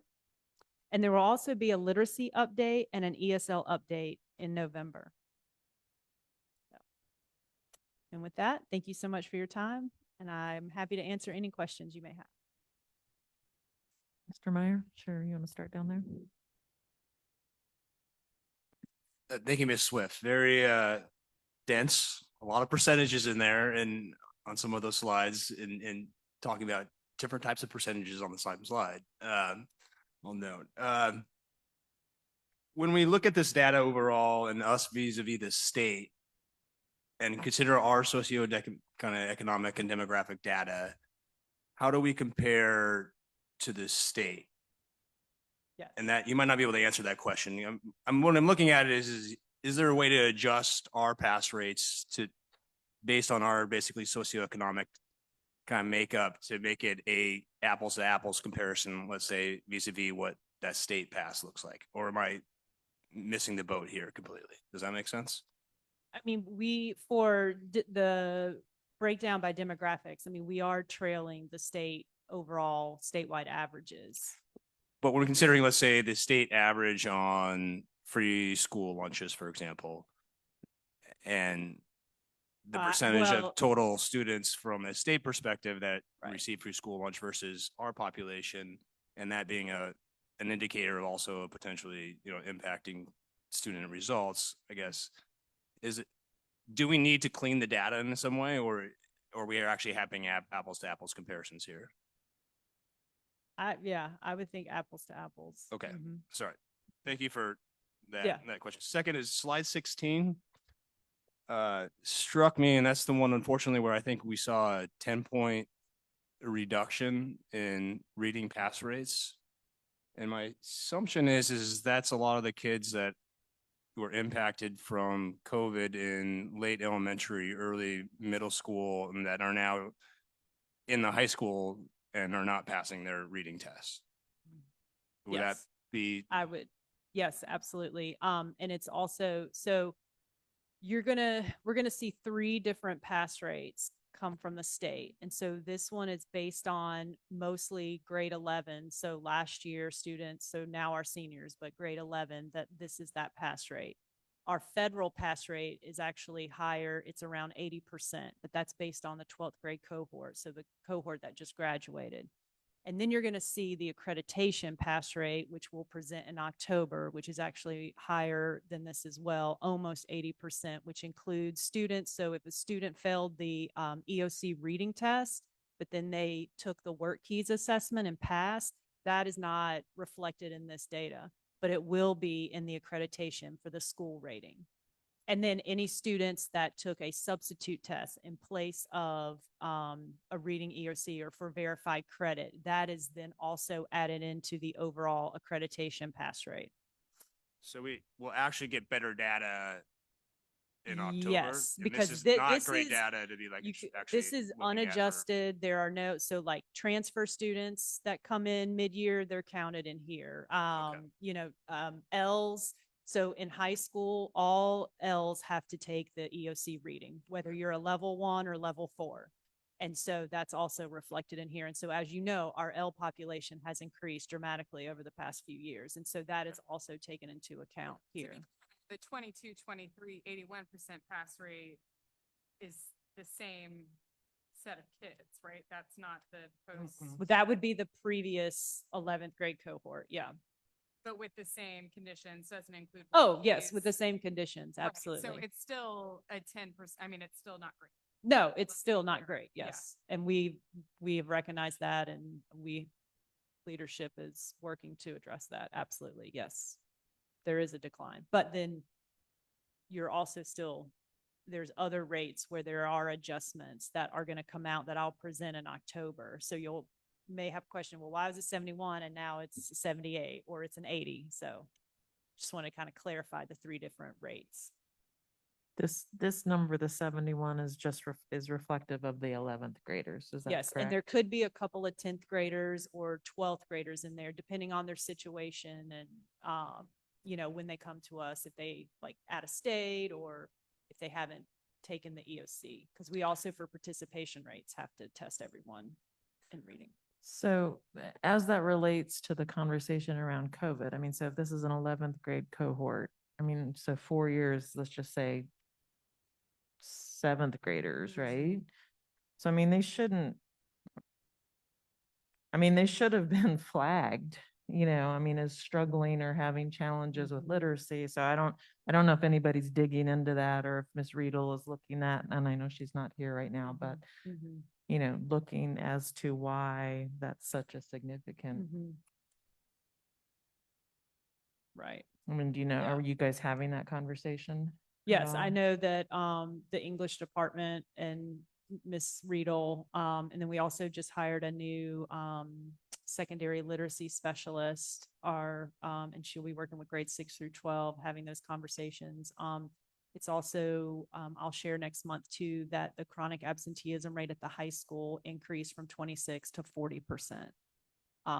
So now, how many of those were in this grade to take that test? I can't give you that exact detailed number, but that could be a factor, one factor in this overall pass rate.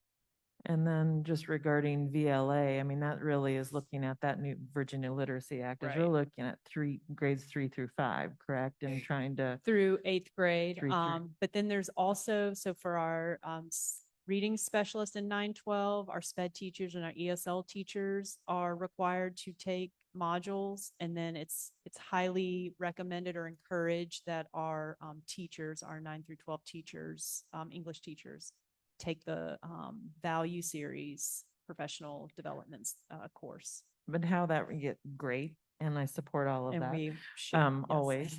But wondering, like, what are we using from that to catch these students like at 9th grade? You know, I mean, we Right. need to catch them then. I agree. You know, sooner optimally, but if we're talking just high school, whether it's MAP or whatever, you know, is flagging them so that we can get them some intensive Right. supports. for No, that. I absolutely agree. We're actually starting next week. The fall map window opens. And so that really gives us some good information on all our students. So we'll be taking it 9-12. And so teachers will work in PLCs to identify student needs and then kind of develop some plans and action steps based on that information. And I do know that they have really worked to tighten, and I know Ms. Riedel worked last year finding some reading intervention resources at the high school level to kind of incorporate along with the tier 1 instruction, aligned with tier 1 instruction. But yes, we did notice that this I mean, we still have a lot of work to do in all areas, obviously. I mean, I'm not trying to, but I think, you know, since school closures, you can see we are progressing. You know, we've come a long way. Still, again, more work to do, but this definitely did stand out to us. Yeah. And as we've had conversations in some of our debriefing meetings, you know, one thing that I always say is that particularly at the 11th grade, it's about test taking.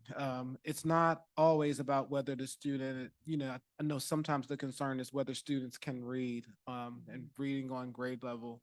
And some of those things, yes, you know, may exist generally speaking. But, you know, it's about test taking conditions and, you know, how the student arrives on that day when they take that test. And then what we see is that, you know, we give them the work keys reading assessment, they pass it.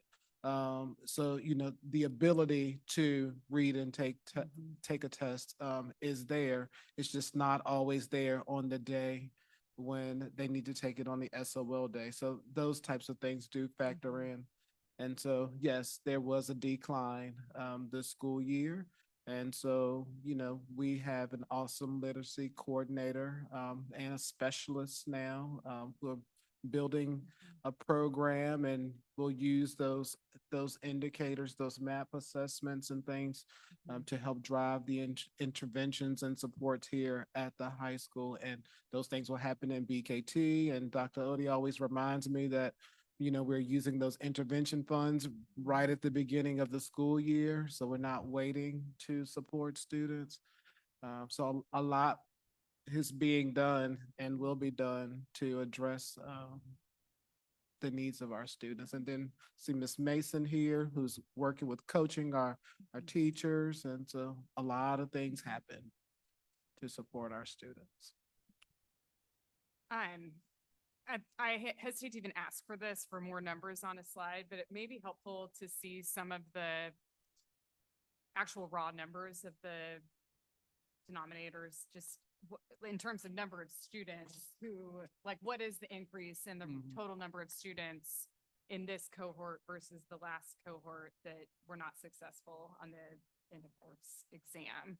Just because when we're looking at percentages, like how many kids are we actually talking about Right. who are not meeting this test with success? And Mr. Cuomo, I don't know if you can hear that ringing, but if there's anything we can do to address it. Anybody else hearing that? I Is it can. just me? Yeah, I think I can. The no, you're fine. Test anxiety, I think could account for a few points. I cannot see test anxiety accounting for that many points. And I don't know, but it just be, or like, or how they show up that day or taking of a test or like, that's a huge number. That feels like a really big number. And I think these are the students, I know Ms. Cooper has talked about this in the past, that these are the students who are about to graduate and enter the workforce and need to fill out job applications and cannot read to fill out a job application and cannot navigate themselves into the world. And so I am very interested in learning what an actual plan is, when it will be put in place, how it is put in place, because we don't have time. These children don't have time. They're about to graduate and go into the world. And as Dr. Gurley often says, the most important day is the day after graduation. And it is critical that these students are ready for that day after graduation. So I'll be interested to hear what we're doing, and hopefully it is quickly. Thank you. Any other questions, comments? Yeah, I don't know. Thank you, and I look forward to more. The 1, 2, and 3 Right. different ways we can look at this.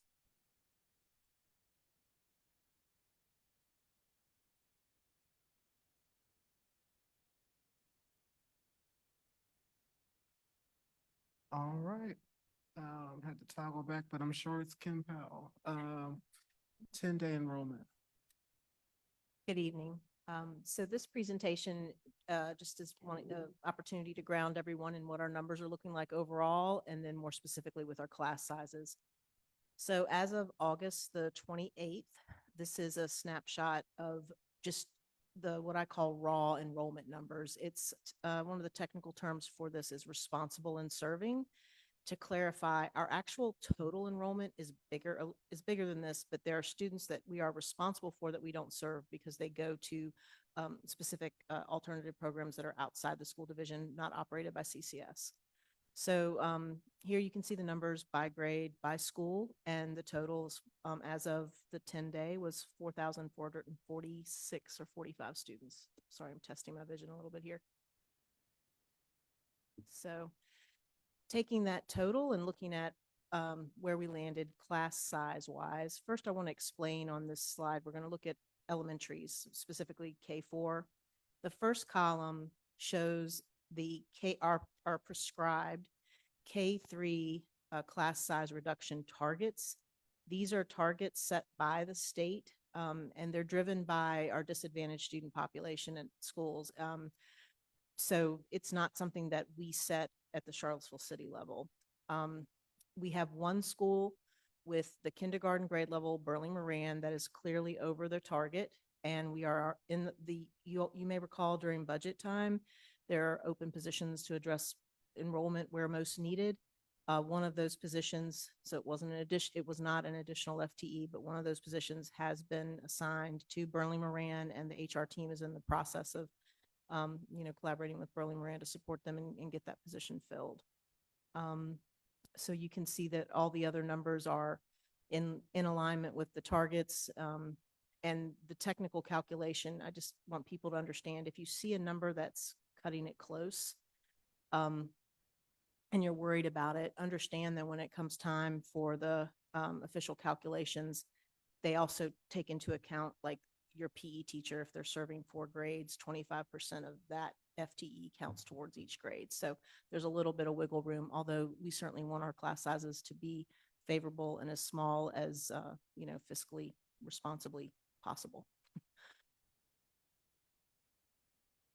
So now looking at Walker, Buford, and CHS, this shows you where we are with our average class sizes for each of the core content areas, and then what the maximums were. Again, all of this data was pulled on August the 28th. And so these numbers are all within our tolerances or ranges, both what the state prescribes and with what, we want to see in general. Of course, smaller is always better. I do want to make sure everyone's aware that when you see larger class sizes, they are almost always, they're in your advanced class sections where there are fewer sections, and they'll push the boundaries for some of those AP classes or whatever to let more kiddos in. So where you see larger numbers, that's typically what it is. So where are we this year in comparison to last year? And I thank Mr. Myers for asking for this information, because it was an oversight on my part not to include it in the original release of the presentation.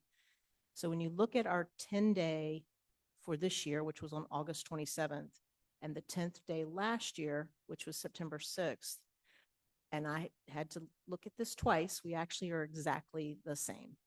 Interestingly, when you look at comparing August 27th with August 27th last year, we're actually up 25 students, but that's apples and oranges because it reflects a different point in, ramping up the school year. But you can see by school, some schools are up, some schools are down, but it's, pretty typical to what we see. So that is actually the overview of where we are with 10-day enrollment, and I'm happy to answer any questions you may have. Any questions, anybody?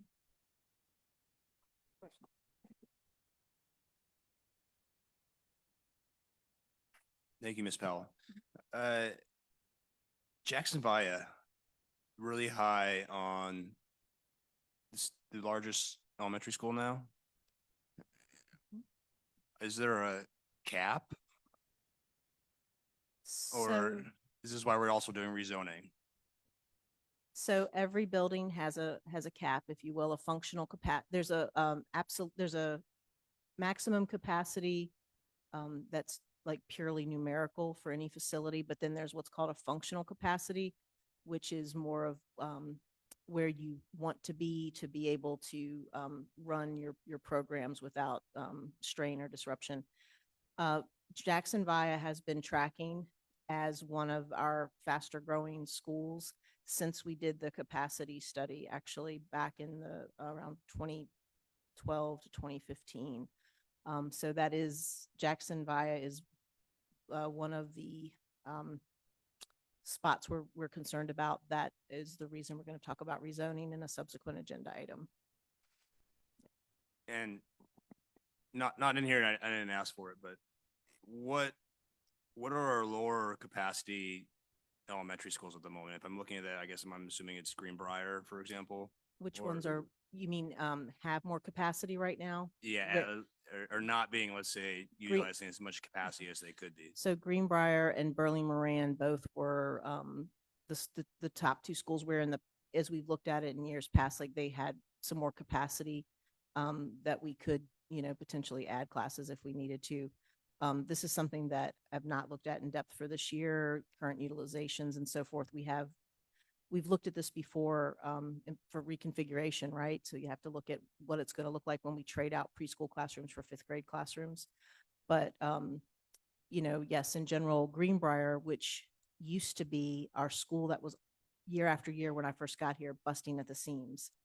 And I think it's a situation where that neighborhood is, those kids are all just now older, and the neighborhood that hasn't like entirely turned over. And that'll be things that the rezoning project will also help us to better understand. But it's really interesting how Greenbrier has changed just in the 10 years I've been here, with being the school that was always busting at the seams to the point where we had to add those modular units out back to accommodate the preschool classrooms that were there. And now, we don't need those. Those modulars are more for storage right in this moment. Thank you. Mm-hmm. Any other questions, anybody? All right, thank you.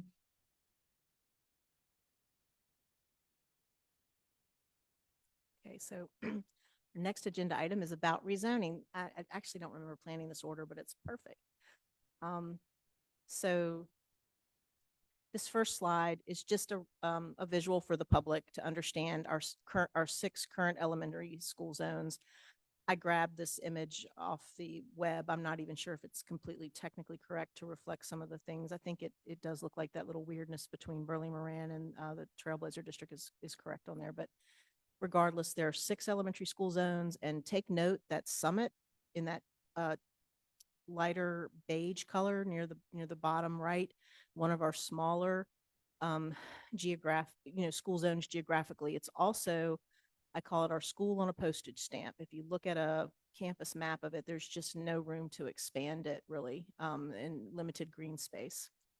Jackson Via also, the district is not as large as some of the other districts, and that's the light blue one, and then you come around to Johnson, and then the pink area that kind of where UVA kind of weaves in and out is the Trailblazer zone. Greenbrier is shown in yellow and has that weird break with the park. And then you've got the green area, which is pretty large, and that's Burnley Moran. So why do we need to consider rezoning? The number one thing that's going on is the affordable housing development and redevelopment work that's been a long time coming in the city, and there's actual traction and things are happening. And South First Street Phase 2, which we've had our eye on for a while, will add net additional units. And at first we were concerned that it was going to be during the 25-26 school year, but my most recent conversations with CRHA gave me a huge sigh of relief, because they now don't expect net additional units to come online until like around July, summer of 2026, which buys us another school year to have solutions in place. And when I talk about net additional units, what I'm talking about is these very exciting redevelopment and expansion projects in these neighborhoods. They, there's only so much land in our 10 square miles. So they are tearing down some number of units, reconstructing or building new units. Sometimes they're not one for one. They may be different, like apartments in some cases are going in where there were townhomes, things like that. And then, so they're expanding housing while they're redeveloping those facilities and those homes, and it's really exciting.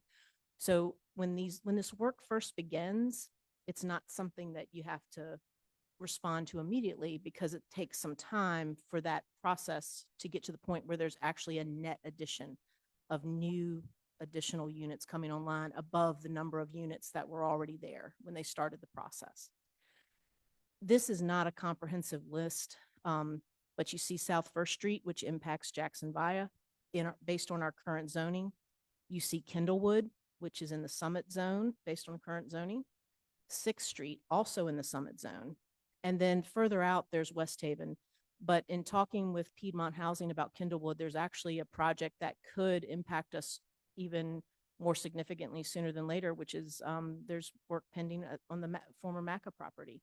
That wasn't on my radar. So it's been really good to talk more with Piedmont Housing and CRHA more regularly to really make sure we have a full lens on everything that's in progress and possibly getting underway.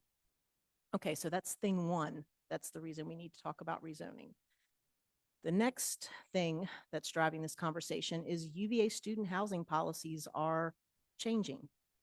As we understand it, it has come to our attention that the university is planning to require all second-year students to live in campus housing. And they have started some work with some new construction already in progress, if I understand it correctly, to work towards this goal of changing their policy for second-year student housing.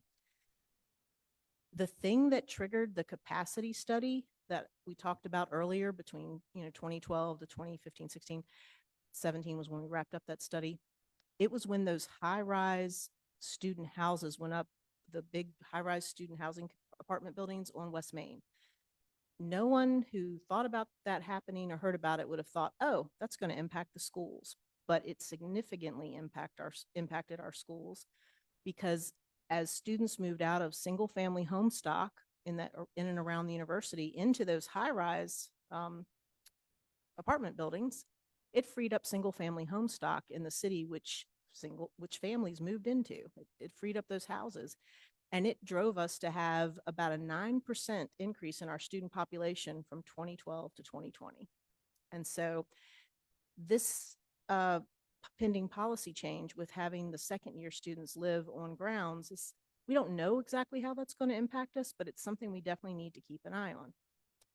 And then last but not least is the city upzoning that has now been approved, which allows for up to 3 units of housing, 3 housing units to go on lots that were previously zoned for single family units in certain areas of the city. So these are all really exciting, interesting things, but they're changes that we need to get ahead of. And here's why. Near term, so the conversation, why now? The near term affordable housing developments that we are very aware of, the zones that they will impact based on our current zoning are currently Jackson Via and Summit, most likely. Neither of those schools, those are really the only 2 schools that we're not sitting on a site plan for where we would put modular units in the event that we need to quickly add classrooms. And here's why. Summit, there's just not a good place to put a modular unit. They have just that one green space in front of the steps there in front of the office. I don't think anyone wants to see modular units go on that green space. I don't even know that we could, to be honest. It hasn't even been entertained. Then there's Jackson Via. Jackson Via has green space in the back. Now the playgrounds are back there, but it's not that Jackson Via has more land. But when we pursued a site plan for Jackson Via for where a couple few modular units could go if we needed to, what we ran into is there was going to be a need to put a very expensive fire road around to access the rear of the property. And that stalled out that work and it just stopped. Michael Goddard and I worked on that together. And when Ed Gillespie was here, and he was here when he actually commissioned that first work with Weldon Cooper that identified why that growth was happening between 2012 and 2019, he came to me, he was like, what do you do? And in rural communities, one, you have more land options to address issues, but you put modulars out and you figure it out. And I think the thing I want everyone to understand is that's not necessarily a luxury we have. No one likes modulars. No one wants to see them in the front yard at Jackson Via there in the bus loop. So I just want everyone to be aware, we don't have that option that school districts typically reach for to buy time, even though that's still not an option anyone loves. But that's what's typically done, is you put modulars out and figure it out. So I just wanted folks to understand that, kind of the why now for this conversation. All right, so what's been done so far? The 2017 capacity study work that VMDO did is actually still intact. We've not expanded any of our elementary schools. We've done modernization projects, but our elementary school footprints have not changed. And so that work is still useful for us. That was a good investment. In 2023, I was able to get monthly meetings going with City Neighborhood Development Services, and that has been helpful to start this dialogue because I think they understand and appreciate now that we all need to be preparing for this as a community.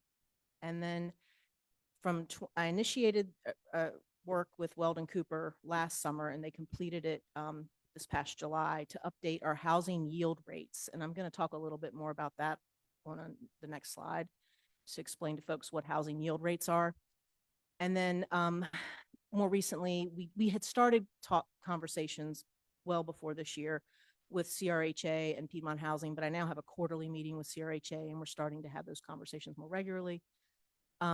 There's an exciting organizational and some system changes with People Transportation that actually plays into this as well. I'll talk about this more in the transportation update, but the data that's in the Versatrans system that does the bus routing and GIS information in general is critical in this process of rezoning. And so that some organizational changes we're working on with our city partners are really going to support this process well, I think. And then last but not least, there was an RFP put out in July for a consultant to support us in this whole process.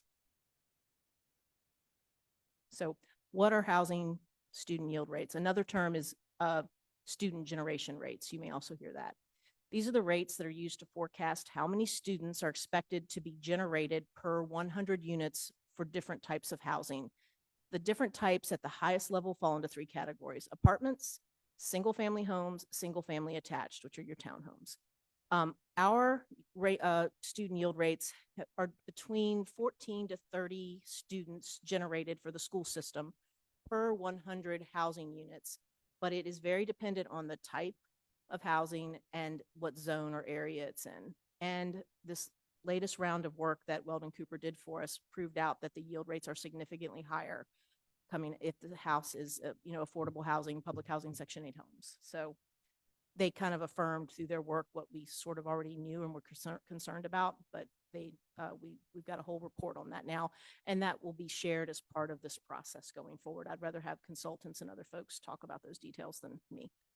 So key considerations for this rezoning process: we want to maximize walkability, maximize the efficiency of our bus routes, adhere to recognized neighborhood boundaries whenever possible, maintain or improve the diversity and demographic balance across our schools, and we want to maximize zone sustainability, minimum of 5 years before any future rezoning conversations. Let us pray.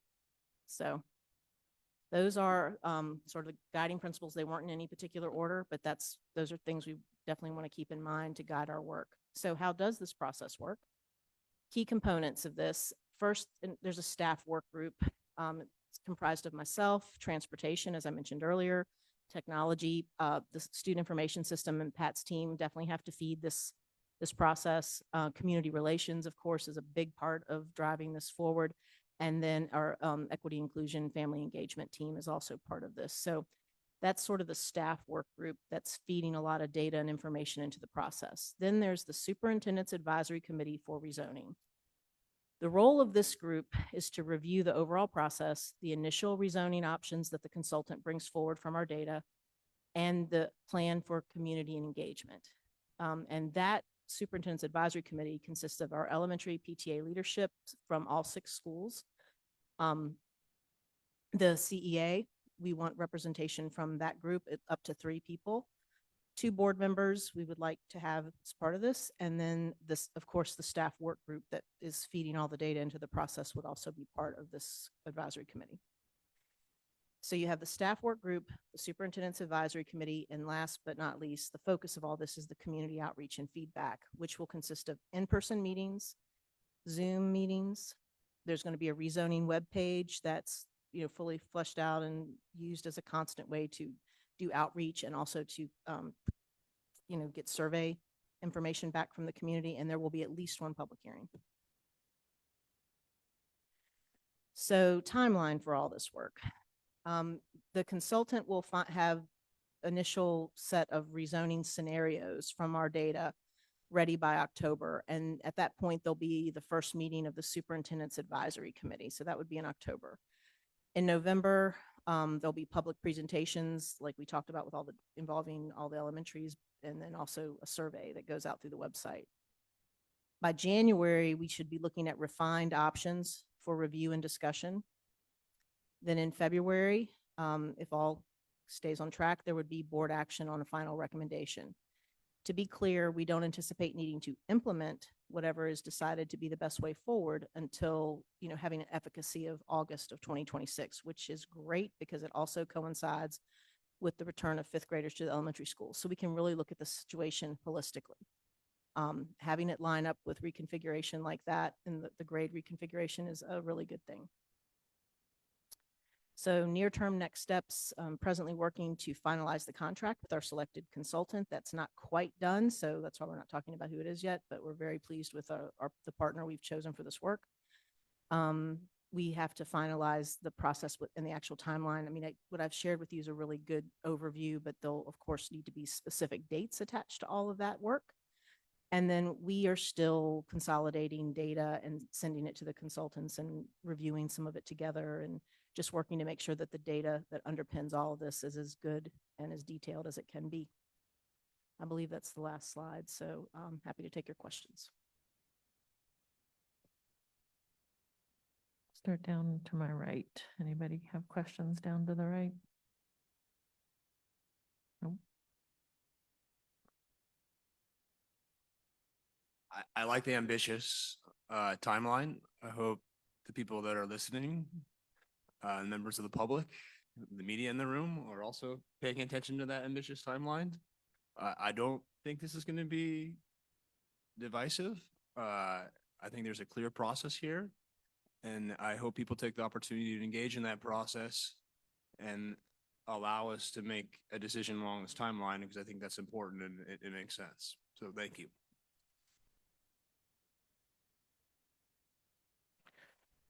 Ms. Powell, I was wondering if you all, I was looking for it, could share the 2017, the VMDO, the capacity study and the options that were presented to us? So in summary, and I believe, I don't want to speak out of turn if it's not up there already. I know Amanda Corman with Beth's team asked me for that study. It may even already be out on the website available for the public again. Kind of brought that forward, but they're essentially, if we need to, that study does not address rezoning. I want to be clear. What that study, as far as it talks about school capacity. And what it did is it was like, if you need to expand capacity because of growth, there essentially were two options laid out. One was to take 3 of our elementary schools that are most conducive to expansion. And I'm really afraid to say which 3 they are, but I can guarantee you one of them is not Summit. And I don't think it was Jackson Vi. I want to say it was Burnley Moran, maybe Johnson. And I can't remember if the other one, probably not Trailblazer, probably maybe it was Greenbrier, but that's all in the study, which will be, pushed out for everyone to look at again. But basically the options are the suggestions were take 3 of the current 6 elementary schools and you expand 3 of them to be what would be considered more typical or normal sized, which would mean you're supporting, instead of populations of, 250 to the lower 300s, you're looking at 450 up to 600. Which is a more typically sized elementary school for some of the schools in the city.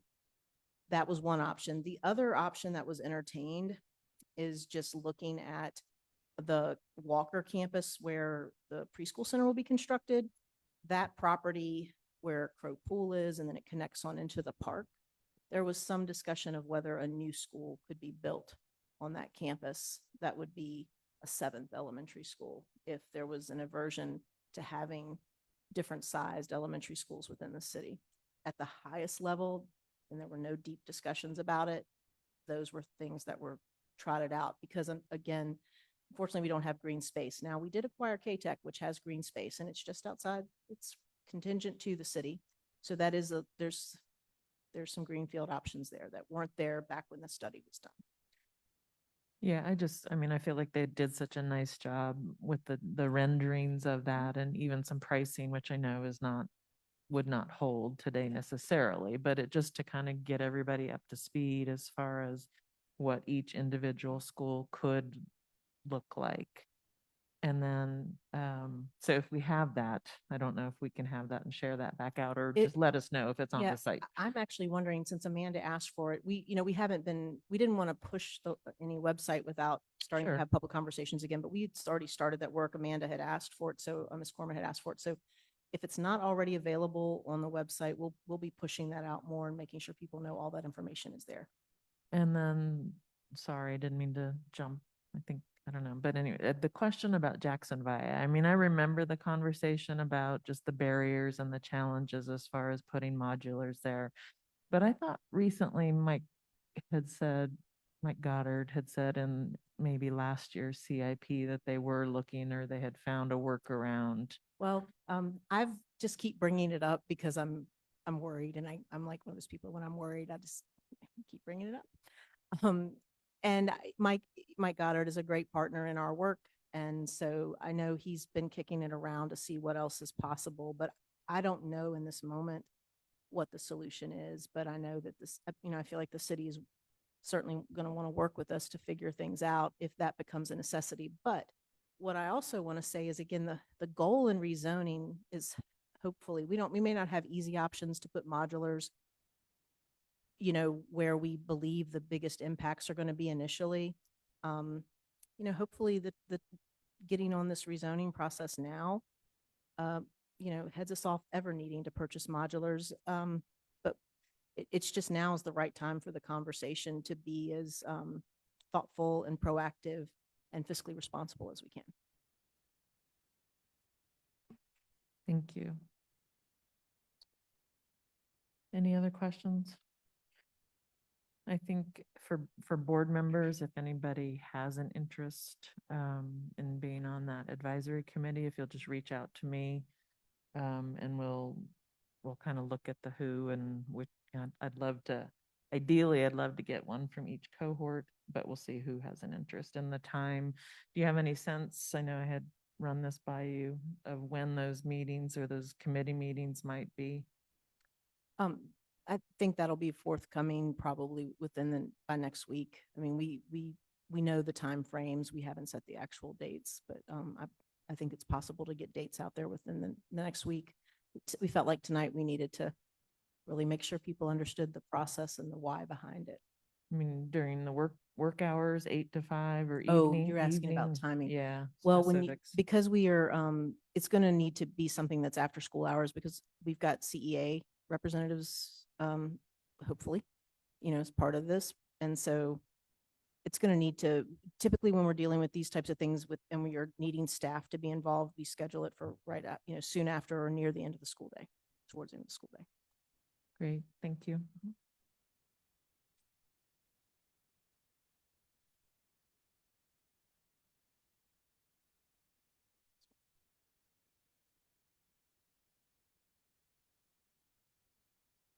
Okay, middle school project update.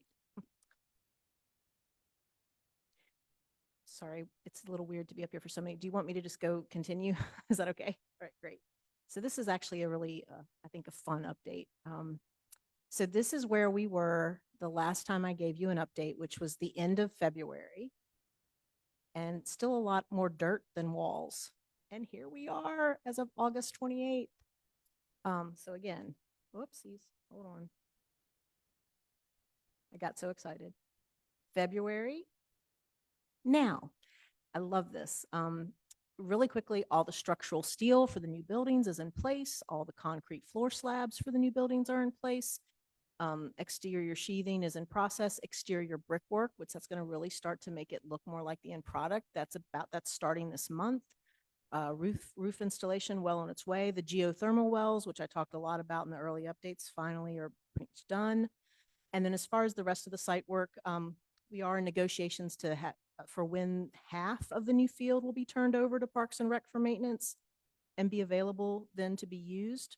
But there's still a little bit of like ramp work and stuff right around that field. So we're not quite ready. The city's not quite ready to assume, that yet, but it'll be nice when half the field is available to us. Okay. So interior progress, I'll show some of this later, but interior wall framing is complete in buildings A and B.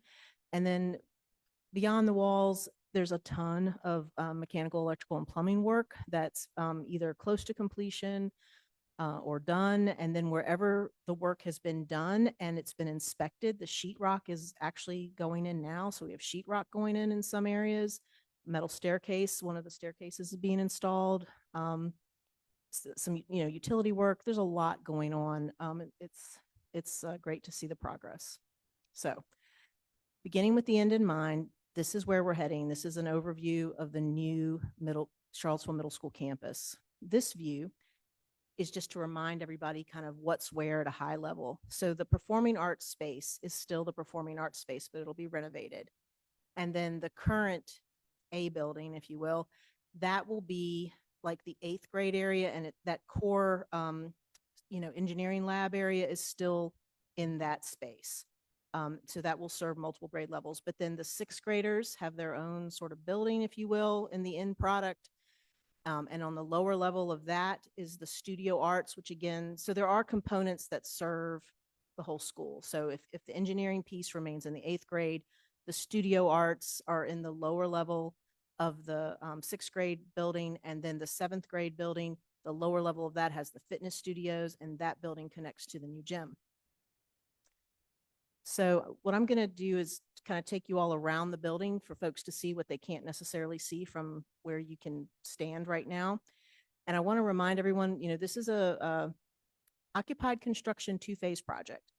The peach color buildings, and these letters are not, I've noted, are old building letters in that sort of grayish font, but the new building letters are shown in the darker font, and it goes left to right, A, B, C, D, E, F. That's the way it'll land. So A building, B building, and C building. A building is the new gym for reference. All right, so this is standing below, this view is if you're standing below the porch off of the current Beaufort Middle School dining area. And so to the left is the gym. And looking straight ahead, you're looking at what will be the 7th grade building when everything is done. The lower, in the bottom lower right is like a little diagram to show people where you're sort of where you're standing when you're looking at each of these images. And then this is looking at the gym, the back corner of the gym. And this is the building that's 7th grade wing, if you will. The lower level of this is where the fitness studios are going to be. And then coming up the hill, this is the, you can still see that 7th grade building B, but what's in the forefront is building C. And you're looking right at the lower level, you're looking at those new studio art rooms with the terraces where people, lots of big windows and daylight.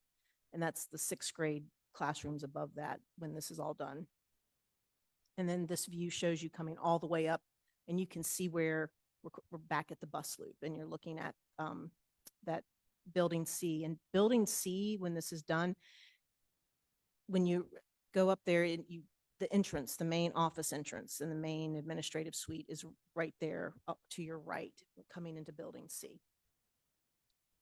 Okay, so this is looking inside the construction, and you can again see all that structural steel, the floors, and what you see when you look at these images, and I just couldn't get over it. Almost it's just windows everywhere. When you look at those pictures, none of those windows are the same. It's everywhere. It is such a difference from the environment that they have now. And even when you're in like the interior of the building on even a lower level, you can still just see the light that's going to be coming in. Here you can see where these big interior glass walls are going to be. They have pull curtains if needed for privacy, but the whole idea is to, open up the learning environment. And we're excited for what this is going to provide for our students and for the staff. So, friendly reminder, we are still in phase 1 of this project, which was scheduled to go from mid-June of 2023, I guess it was, all the way through next summer, 2025. And then phase 2 officially starts not next summer, which is summer 2025, and it takes us to the completion of the project, which is August of 2026. Interim space planning for phase 2 is already, been in progress. And so we're making plans for what it looks like for the interim year, which is next year. So in summary, for this school year, there are no significant changes from current operating conditions for this whole school year. Next school year, what I call the interim school year, is where it's going to be a little more interesting. There'll be a new traffic pattern. We expect we'll have the whole new bus loop that goes around the whole campus and comes out behind Boys and Girls Club. That should be in place. And we're still in discussions about what's going to go where as far as bus traffic versus car traffic, because we're also going to lose, we're going to pick up some parking, but we're also going to lose quite a bit of parking during that interim time. We're working through what that's going to look like and how that will all be managed. The first semester of next school year, 7th and 8th grade move into the new buildings. Some spaces in the new buildings will be used differently for this interim year for performing arts and engineering, because, the choir and the band and orchestra, they won't have access to their auditorium building. So that means fitness studios are likely going to not be available as fitness studios in the interim year. They're likely going to be used for performing arts. And then we have regular science classrooms that, just like the health and PE staff had to adapt for how they have handled health and PE last year and this year. Science teachers, Dr. Coffey is, working to prepare for what engineering looks like when you don't have access to the full engineering, area that they have now with all that equipment. They will make a good plan for that. Urban gardening the urban gardening class is another one. We've identified a space for that because there's no garden space. Next year, now they're in the interim garden space behind the Performing Arts Center. Next year, there's no outdoor space available for them, and they're aware of that, and we're making plans with them accordingly. So, while the current A and B buildings are not available, the main building and the auditorium building, the D building classroom, we still have that for the first semester. That's why it's got a single slash through it. What's going to happen in that space for the first semester is that's going to be where we handle nutrition services. There's going to be cold food prep and serving in that space for the first semester. Hot food will be prepped off-site and delivered, the same thing that we do now for Jackson Via. That's always been the case at Jackson Via. Students will be dining in the D building classrooms during that time period. And when that building's not in use for lunch, so outside of lunch times, those are going to be like reservable meeting or breakout spaces. After winter break next year, this is all next year, the D building, we have to give that up because they've got to start getting ready for the garden area and all that goes there. But we are making a trade because they're going to get our new kitchen, and the dining commons will be available for us in the D building area. So literally trading spaces. I think that's the name of a DIY show, but we are literally going to be trading spaces. So the interim this year, no significant changes in our operations from what students and families experienced last year. Next year, it's going to be an interesting interim year, but we're excited and we're going to be so close to that final product, and there'll be more information to come as those plans are truly finalized. This is an infographic that actually doesn't seem as necessary now as it did, when we embarked on these conversations, because it's so close now. I think families can figure it out, but just a friendly reminder, the current fourth graders, they will be the first cohort that goes into Charlottesville Middle School for sixth grade. And Charlottesville Middle School will open in August of 2026, and there is always more information available. Periodically, we're posting updates and so forth, and all the historical information about the project is available at the charlottesvilleschools.org/facilities.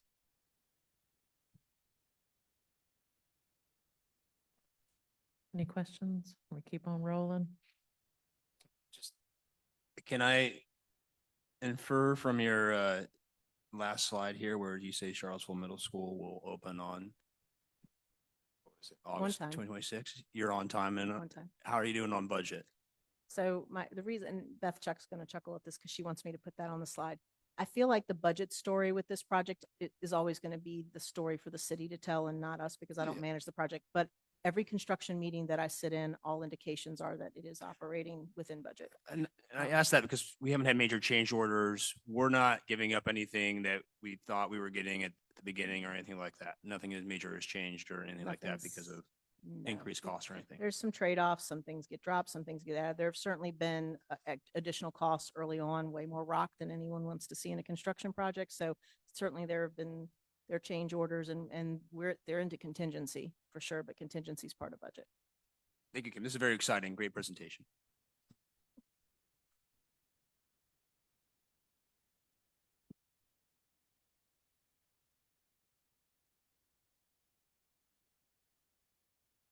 Transportation update.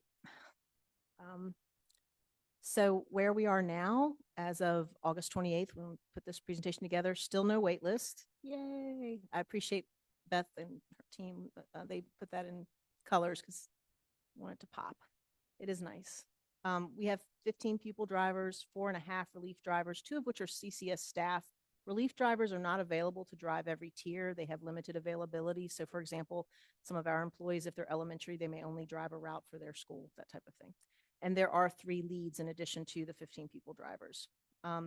Unfortunately, there have been 2 resignations since the start of school, but we do have 1 driver in the hiring process who, with giving notice that their prior position is scheduled to start training in the middle of this month. So not exactly where we want to be, but some progress there. We'd like to thank everyone for their patience as we've had quite a few new drivers. We've had some start of school delays, primarily because of driver illnesses. They all work together. If you've ever been to the bus yard, they're all together in the same area, and some illnesses have gone through the team and really made for some hard days. There have been some days where we had no one in dispatch because every lead, every supervisor is out driving routes. Some rerouting work is in progress this week, and families will get their notifications on Friday, just like they normally would. Because, and this is typical, we are rebalancing the routes based on actual ridership numbers and bus capacities. There were some Walker buses that were a little on the crowded side. There were some other buses that were running too light. And there was an opportunity to consolidate routes that would take some pressure off this driver corps since we've lost some drivers.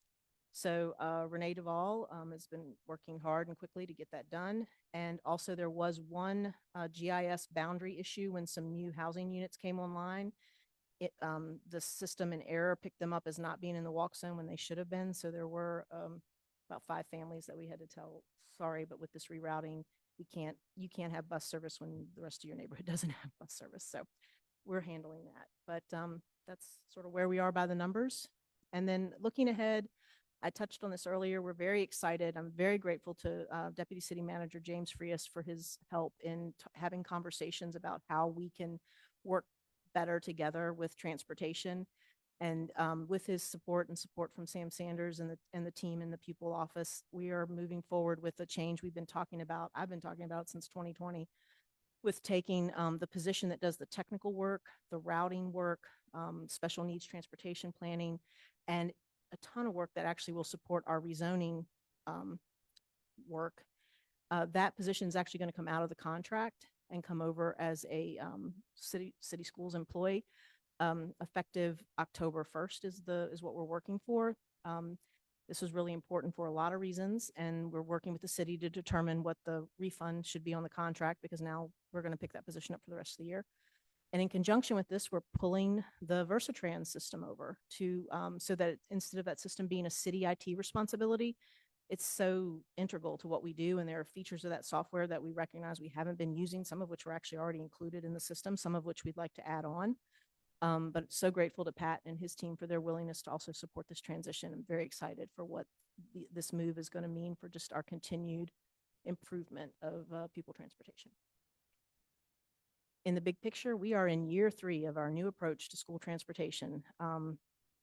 And we remain solution oriented. Recent examples, partnering with other organizations like City of Promise to help build family agency and support school attendance.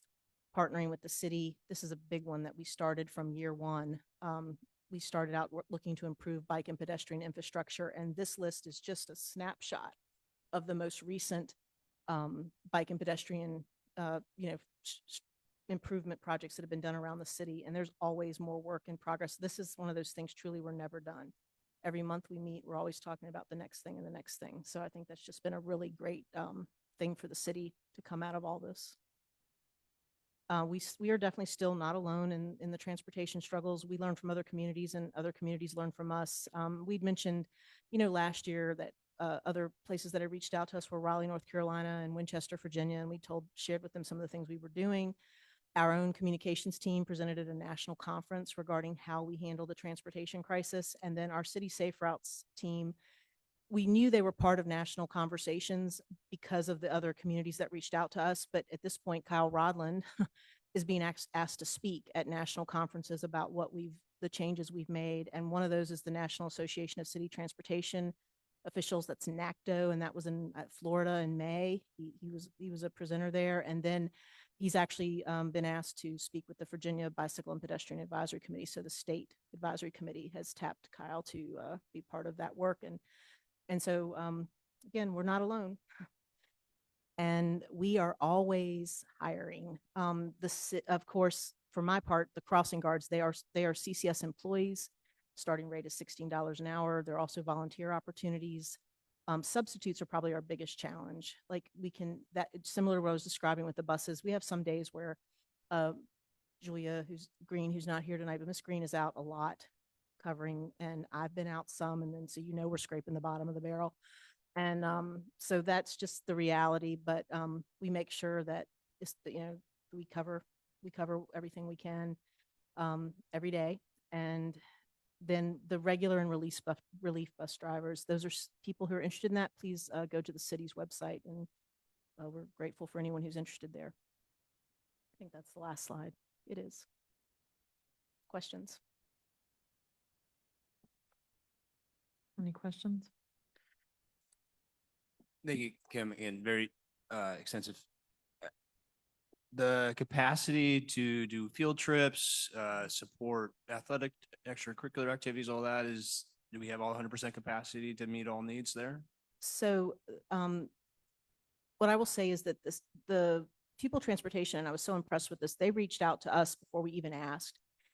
And as they looked at the driver corps heading into the year, they offered restoration of the elementary after-school activity bus support, and they officially added another bus for like Beaufort Athletics, or added a fourth day. I mean, they offered things before we even asked. I was like, this is great, because they were looking to fully utilize the drivers. As we've had the illnesses, I mean, it's been a challenge, and Beaufort has had so much interest in athletics, which is great, but it stretched the capacity even with the additional after-school bus. So we're working through those challenges, and we've made it work. So like the day-to-day extras, if you will, nothing's been pulled back that was offered, and the principals were advised about all this at one of the principals meetings. I think it was in July, because I shared it with Dr. Gurley to share with the principals. So none of that's been pulled back, but it's been a struggle with these absences. And then when it comes to field trips, to my knowledge, no field trips have been denied because of capacity. Now, we are implementing some new processes around field trips, and we're continuing to improve those things. But I do not believe anything has been denied as far as field trips up to this point. Certainly we are hiring. There are unfilled FTEs in our contract for bus drivers. I believe our contract calls for at least 20 or 21 or whatever, you saw at 14, like 6 bus drivers would make a world of difference. It's not easy, but everything's getting done. Any other questions? So regarding volunteers, and only because this came up in the joint Buford Walker PTO meeting last night too, there is a form that people need to fill out, or training So somehow, somewhere, correct? yeah, volunteers, we primarily had been looking for that for the walking groups and that type of thing. And so, yes, there is a process, and City of Promise is actually more taking the lead on that now. So we would probably direct people who are interested in walking as a as a volunteer opportunity, walking with students in certain neighborhoods, in certain areas. We would probably direct them to City Promise at this point. All of our crossing guards are paid crossing guards. So but we would use them as subs, which, but we would train you and pay you, and you'd go through our hiring process as a crossing guard that would work in a signpost, or even periodically substitute. I guess I'm not a volunteer crossing guard. There are others of us, but we're already CCS employees that fill in sometimes. So yeah, I mean, that was a little bit of my question too, but specific to just in general, I mean, and I learned this last night listening, that they're level 1, level 2, and volunteers. So there are training, and if you look on the Charlottesville City Schools site, there's like a volunteer training video.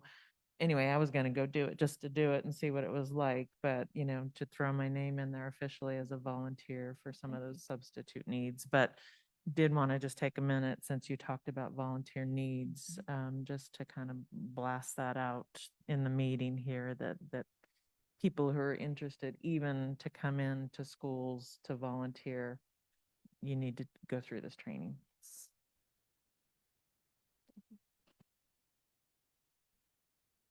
Do you have another presentation? You sure? Pretty sure. Appreciate all of that. Thank you. All right, the next thing is the legislative updates, and I'll turn that over to Ms. Torres. Okay. So this is an opportunity, and usually it's done a little bit differently, but Mr. Morris and Dr. Gurley and I talked a little bit about it, but it's an opportunity for school board members to kind of just take voice and share what some of your concerns might be, whether there's legislation that's been in the works, whether it's something that VSBA has kind of had queued up, but then looking at the opportunity for us to sit with Senator Deeds and our legislator Carlson. So it's an opportunity again for us to kind of just talk through things. There was a form that we could include or put things on, but I know that this is new for lots of us. But it's just an opportunity for us publicly to talk a little bit about what we've, what is concerning to us or what's on our radar and that we want to talk about. So I'm going to turn it over. I had put a couple things on there. But if anybody has anything that they would like to just talk about, and we can make sure that we add it to that Google Doc if it comes back up. I know that, and I don't remember, I didn't look at the final version of it, but I know that one thing that I put on, I'll just start the conversation here, was to continue to just elevate and make sure that everybody has the 1 cent sales tax. The legislation, I don't know if I would imagine that's being proposed again. I don't know who the patrons of that are. But that was something that was passed by both the Senate and the House last year, and that was the first time that had happened, but it was vetoed by the governor. So we want to make sure that both of our representatives are aware that that's a priority for us, if that's the will of the board. So that was one thing that I had put on there. I'm trying to look. Mr. Meyer, did you put something on there? Did you add something?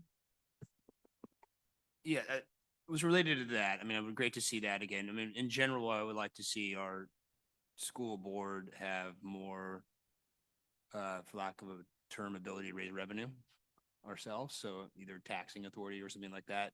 Do I think the political reality of that actually happening is very, very slim, but, in the rest of the country, not the rest of the country, but many other places in the country, the school board can raise its own money through bonds and whatnot and its own referendum. So I think I put something like that. Now, I'm looking forward to I think there's a training from ESBA on September 19th that a number of us are going to, so I will learn more about that. But my basic concerns were more about how do we be empowered with more fiscal, basically, the ability to raise more revenue ourselves. So thank you, Chair. No, thank you. I wanted to talk more with our preschool team about the funding mechanism for 3s and 4s to see if that's something that needs some legislative action. In light of current events, as recently as yesterday, any support that we can have for increased gun safety measures statewide would be something that I would wholeheartedly support.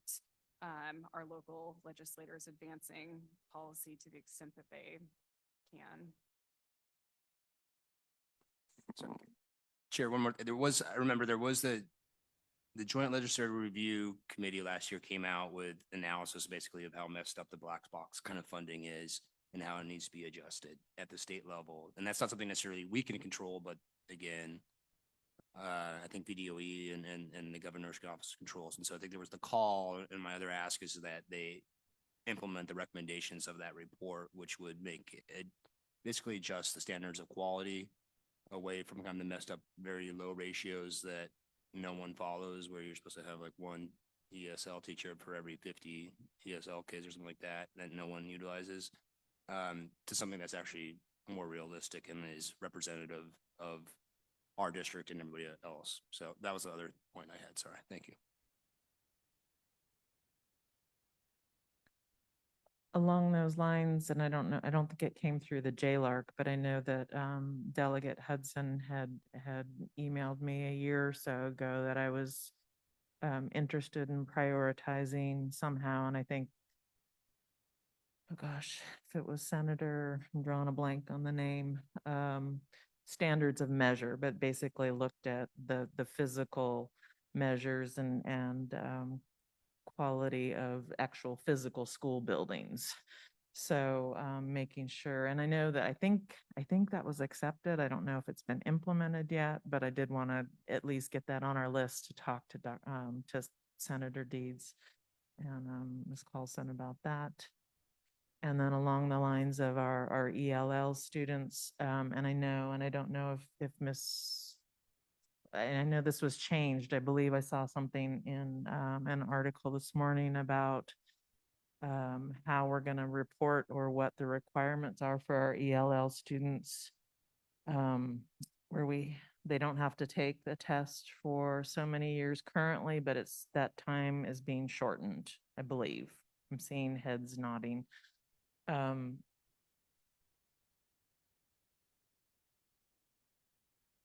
Yeah, so I guess just to what extent, and I would love for Dr. Fouts or whoever can help us be able to speak to the senator and any legislation that might assist our students, in testing and just how that impacts us, but more importantly, them as individuals and them not feeling like they're getting dinged, for coming into a school district and then being tested or not doing well, and how that might impact the school division.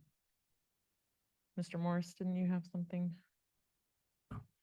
Two of the things that I had have already been spoken about. I remember what Ms. Dooley said about the preschool 3 and 4-year-olds of not separating that funding, but combining it so that we have flexibility there. The same thing with the 1% sales tax as well.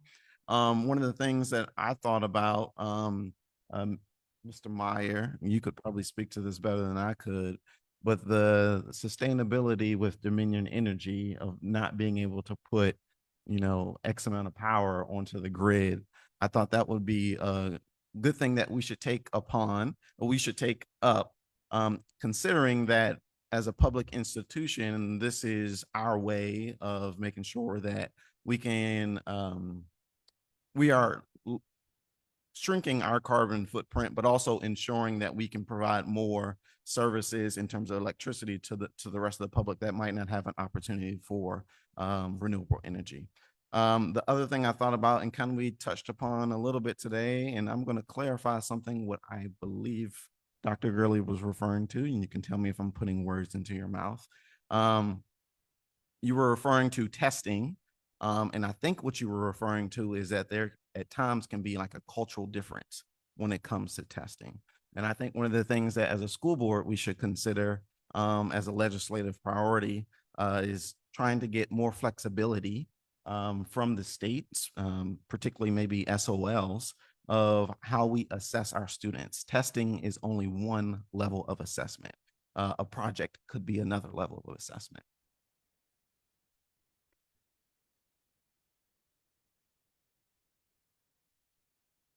Anybody else have some questions? And if you think of things, I think at this point, so this is kind of our initial conversation around this, but I would say rather quickly, start to have a conversation or send emails, and we can add it to the list so that we make sure that we cover that when we meet with our legislators.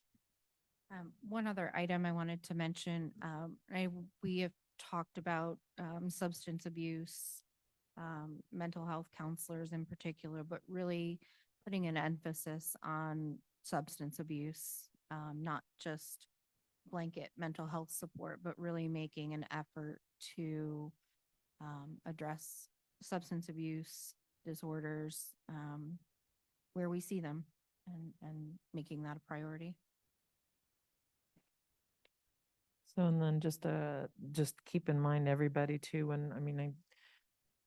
when we're bringing these things in, you'll hear this at the VSBA, that the legislative advocacy or conference, that we want to make sure that we're making it clear that we want funding to go along with this, so that which I know seems, common sense, but a lot of times things are mandated and it's up to the schools to have to pay for these things. So keep that in mind. And then I think my wording, and I didn't say it real well, was just fair assessments for our EL students. So just making sure that the legislation is really looking at that to support our students. And we've been, seeing a big increase, and we know that in that population of our students. Anything else at this point? Okay. So I think if anybody has afterthoughts, just send emails and we can make a list or add it to the list. So I think that wraps up that part of our agenda, and the next part is 12.0, which is board response to written reports, which included advisory committees to the school board, the staffing report, and any committee reports that school board members included. And then we are now moving to 13.0, which is our second opportunity from members of the community. Mr. Myers, yes. Excuse me, Chair, just on, I would like to reflect on the 12.2, the 2024-2025 staffing report, which was a written report. I believe it is available in the agenda. I hope it is, but again, it was very interesting to see the diversity of our workforce, and in some cases, the lack of diversity in our workforce, split out among all the different positions and again, throughout the different schools we have. I want to commend the administration and the HR team. Again, our retention rate went up. I think there was a lot of concern at the end of the year that we would see a loss of a lot of teachers, maybe potentially here at CHS, and that did not occur. So, and I do think, again, Dr. Gurley and his team is doing a good job in putting the structures in place, the HR policies in place, et cetera, to support our staff, and we're seeing those results. And again, I think building a culture that our staff, I think, are invested in. And again, we're seeing more and more folks stay, which makes it a lot easier and for everybody to do their jobs. And I think ultimately will result in better results for our students. So I just wanted to give that report a shout out. I think it's an important one that we didn't get a presentation on, but I do hope the public is made aware of and takes a look at. Thank you. Thank you. Anything else? Anybody? Okay, so comments from members of the community. This is the second opportunity here at the media center, or if anybody online has a desire to make a comment, now is your opportunity. And you can always email us if you have any concerns as well. All right. Next would be then comments from the board. And again, I will start down to my right. Ms. Richardson, if you have anything you'd like to sum up.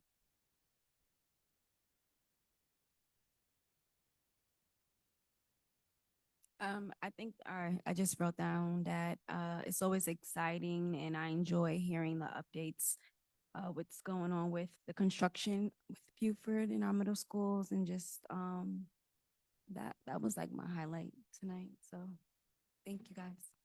Thank you. Ms. Dooley? No, Ms. Cooper? Did you have any?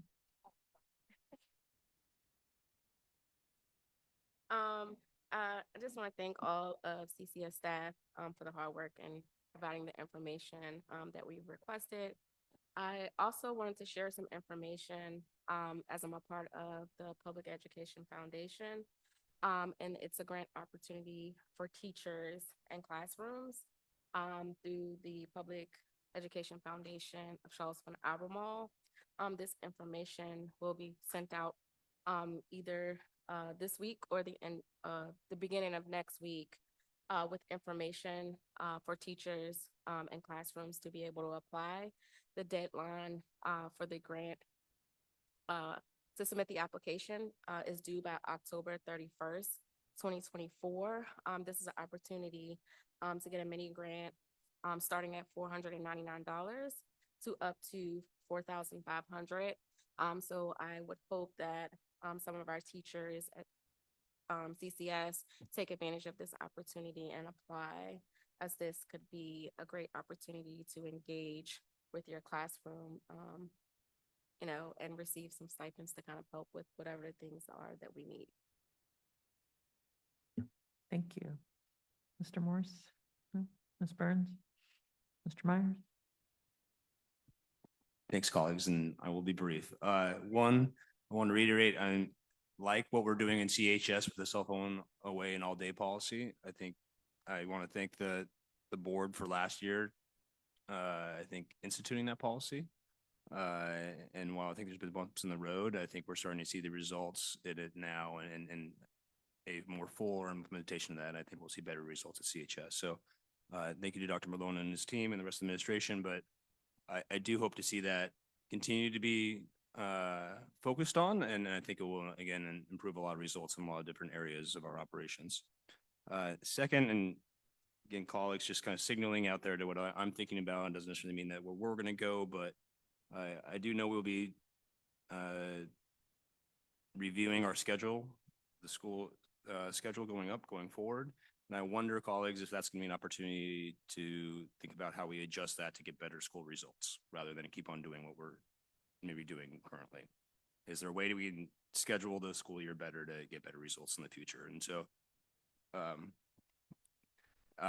anyways, wanted to just let you all know that's what I'm thinking, and maybe we might do something with that. And finally, I do hope to hear in the near future more about the additional, I think, tutoring funding that was made available last year from the state, and how the administration is going to be implementing that this coming year. I think I'm not going to rely only on the results we just saw today, but there's obviously a lot of need, I think, in our schools, still a lot of learning loss, and I'm hoping that see that implemented in a very robust, full way this year to ensure that the students who need help are getting it, and that we're utilizing those funds as soon as possible. Thank you very much. That's it. Thank you. Ms. Obiora, any closing comments? Well, thank you for joining us this evening. I just want to say thank you, and I don't have anything else, so I believe it's. Madam Chair, may I make one more comment or Abs- one ab- comment quickly? Absolutely. Earlier today, we had a great, I guess, reintroduction to our school board reps. And I would also like to ask our board members to reconsider how we, our policy for school board reps to actually strengthen those. I think the bios that we heard today are excellent, 3 young women.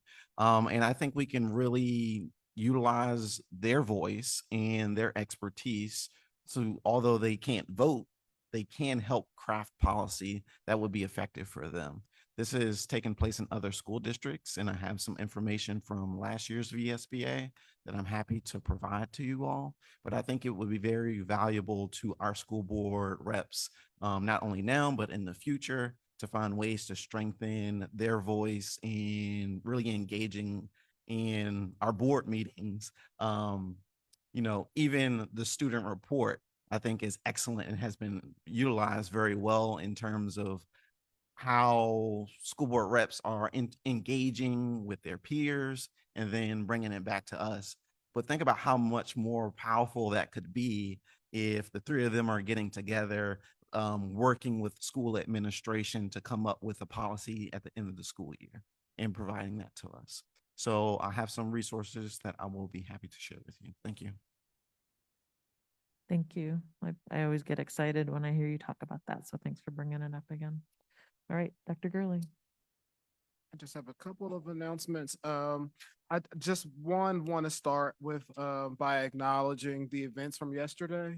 I cannot imagine how the school community and the families are navigating that unimaginable loss when you send your student to school and you expect them to come back.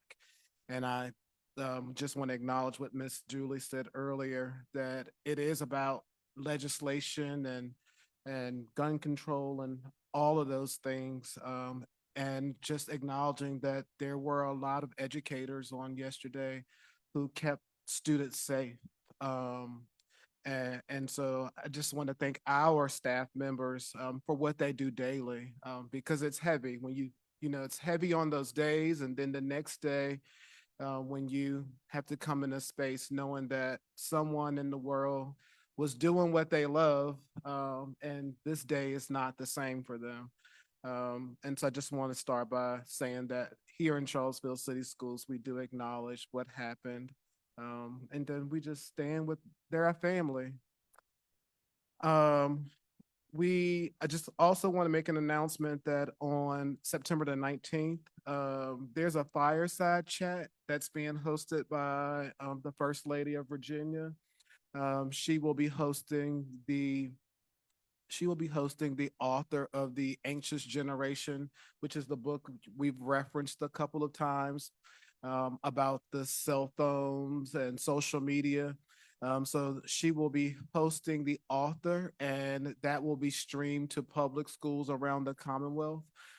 We will be putting out information. Ms. Chuck and Ms. Corman have already reached out to our PTOs about how we can collaborate on this event. And so I just want to let our families and community know that there will be more information that will be released with regards to how we can host that. And there are a lot of things. I know still the beginning of the month, but it's kind of last minute. So I want to acknowledge that there are things that are going on within our schools on that day. So I know that there will be people who want to participate who may not, because I know that there are things that are already scheduled. But we still are going to host it for those who are available and interested, and there will be more information forthcoming. And that is all I have. Thank you all for it. Good evening. Thank you. Let's see, work session wrap up, Ms. Swift.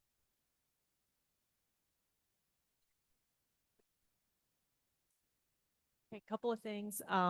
So regarding the CHS English plan, we'll have that literacy update along with Stacy Riedel's update in November. And then we'll also, because there's also an ESL update during that time, so we'll have Dr. Faust talk about that SOA adjustment for the Ls. Great, thank you. Upcoming meetings, October 10th, we have a school board meeting. And then October 19th, we have a school board advance, which will be 8:30. Right now, it looks like it's at Johnson Elementary. So those are our next meetings. And if there's nothing else, I'm going to adjourn the meeting. Thank you all.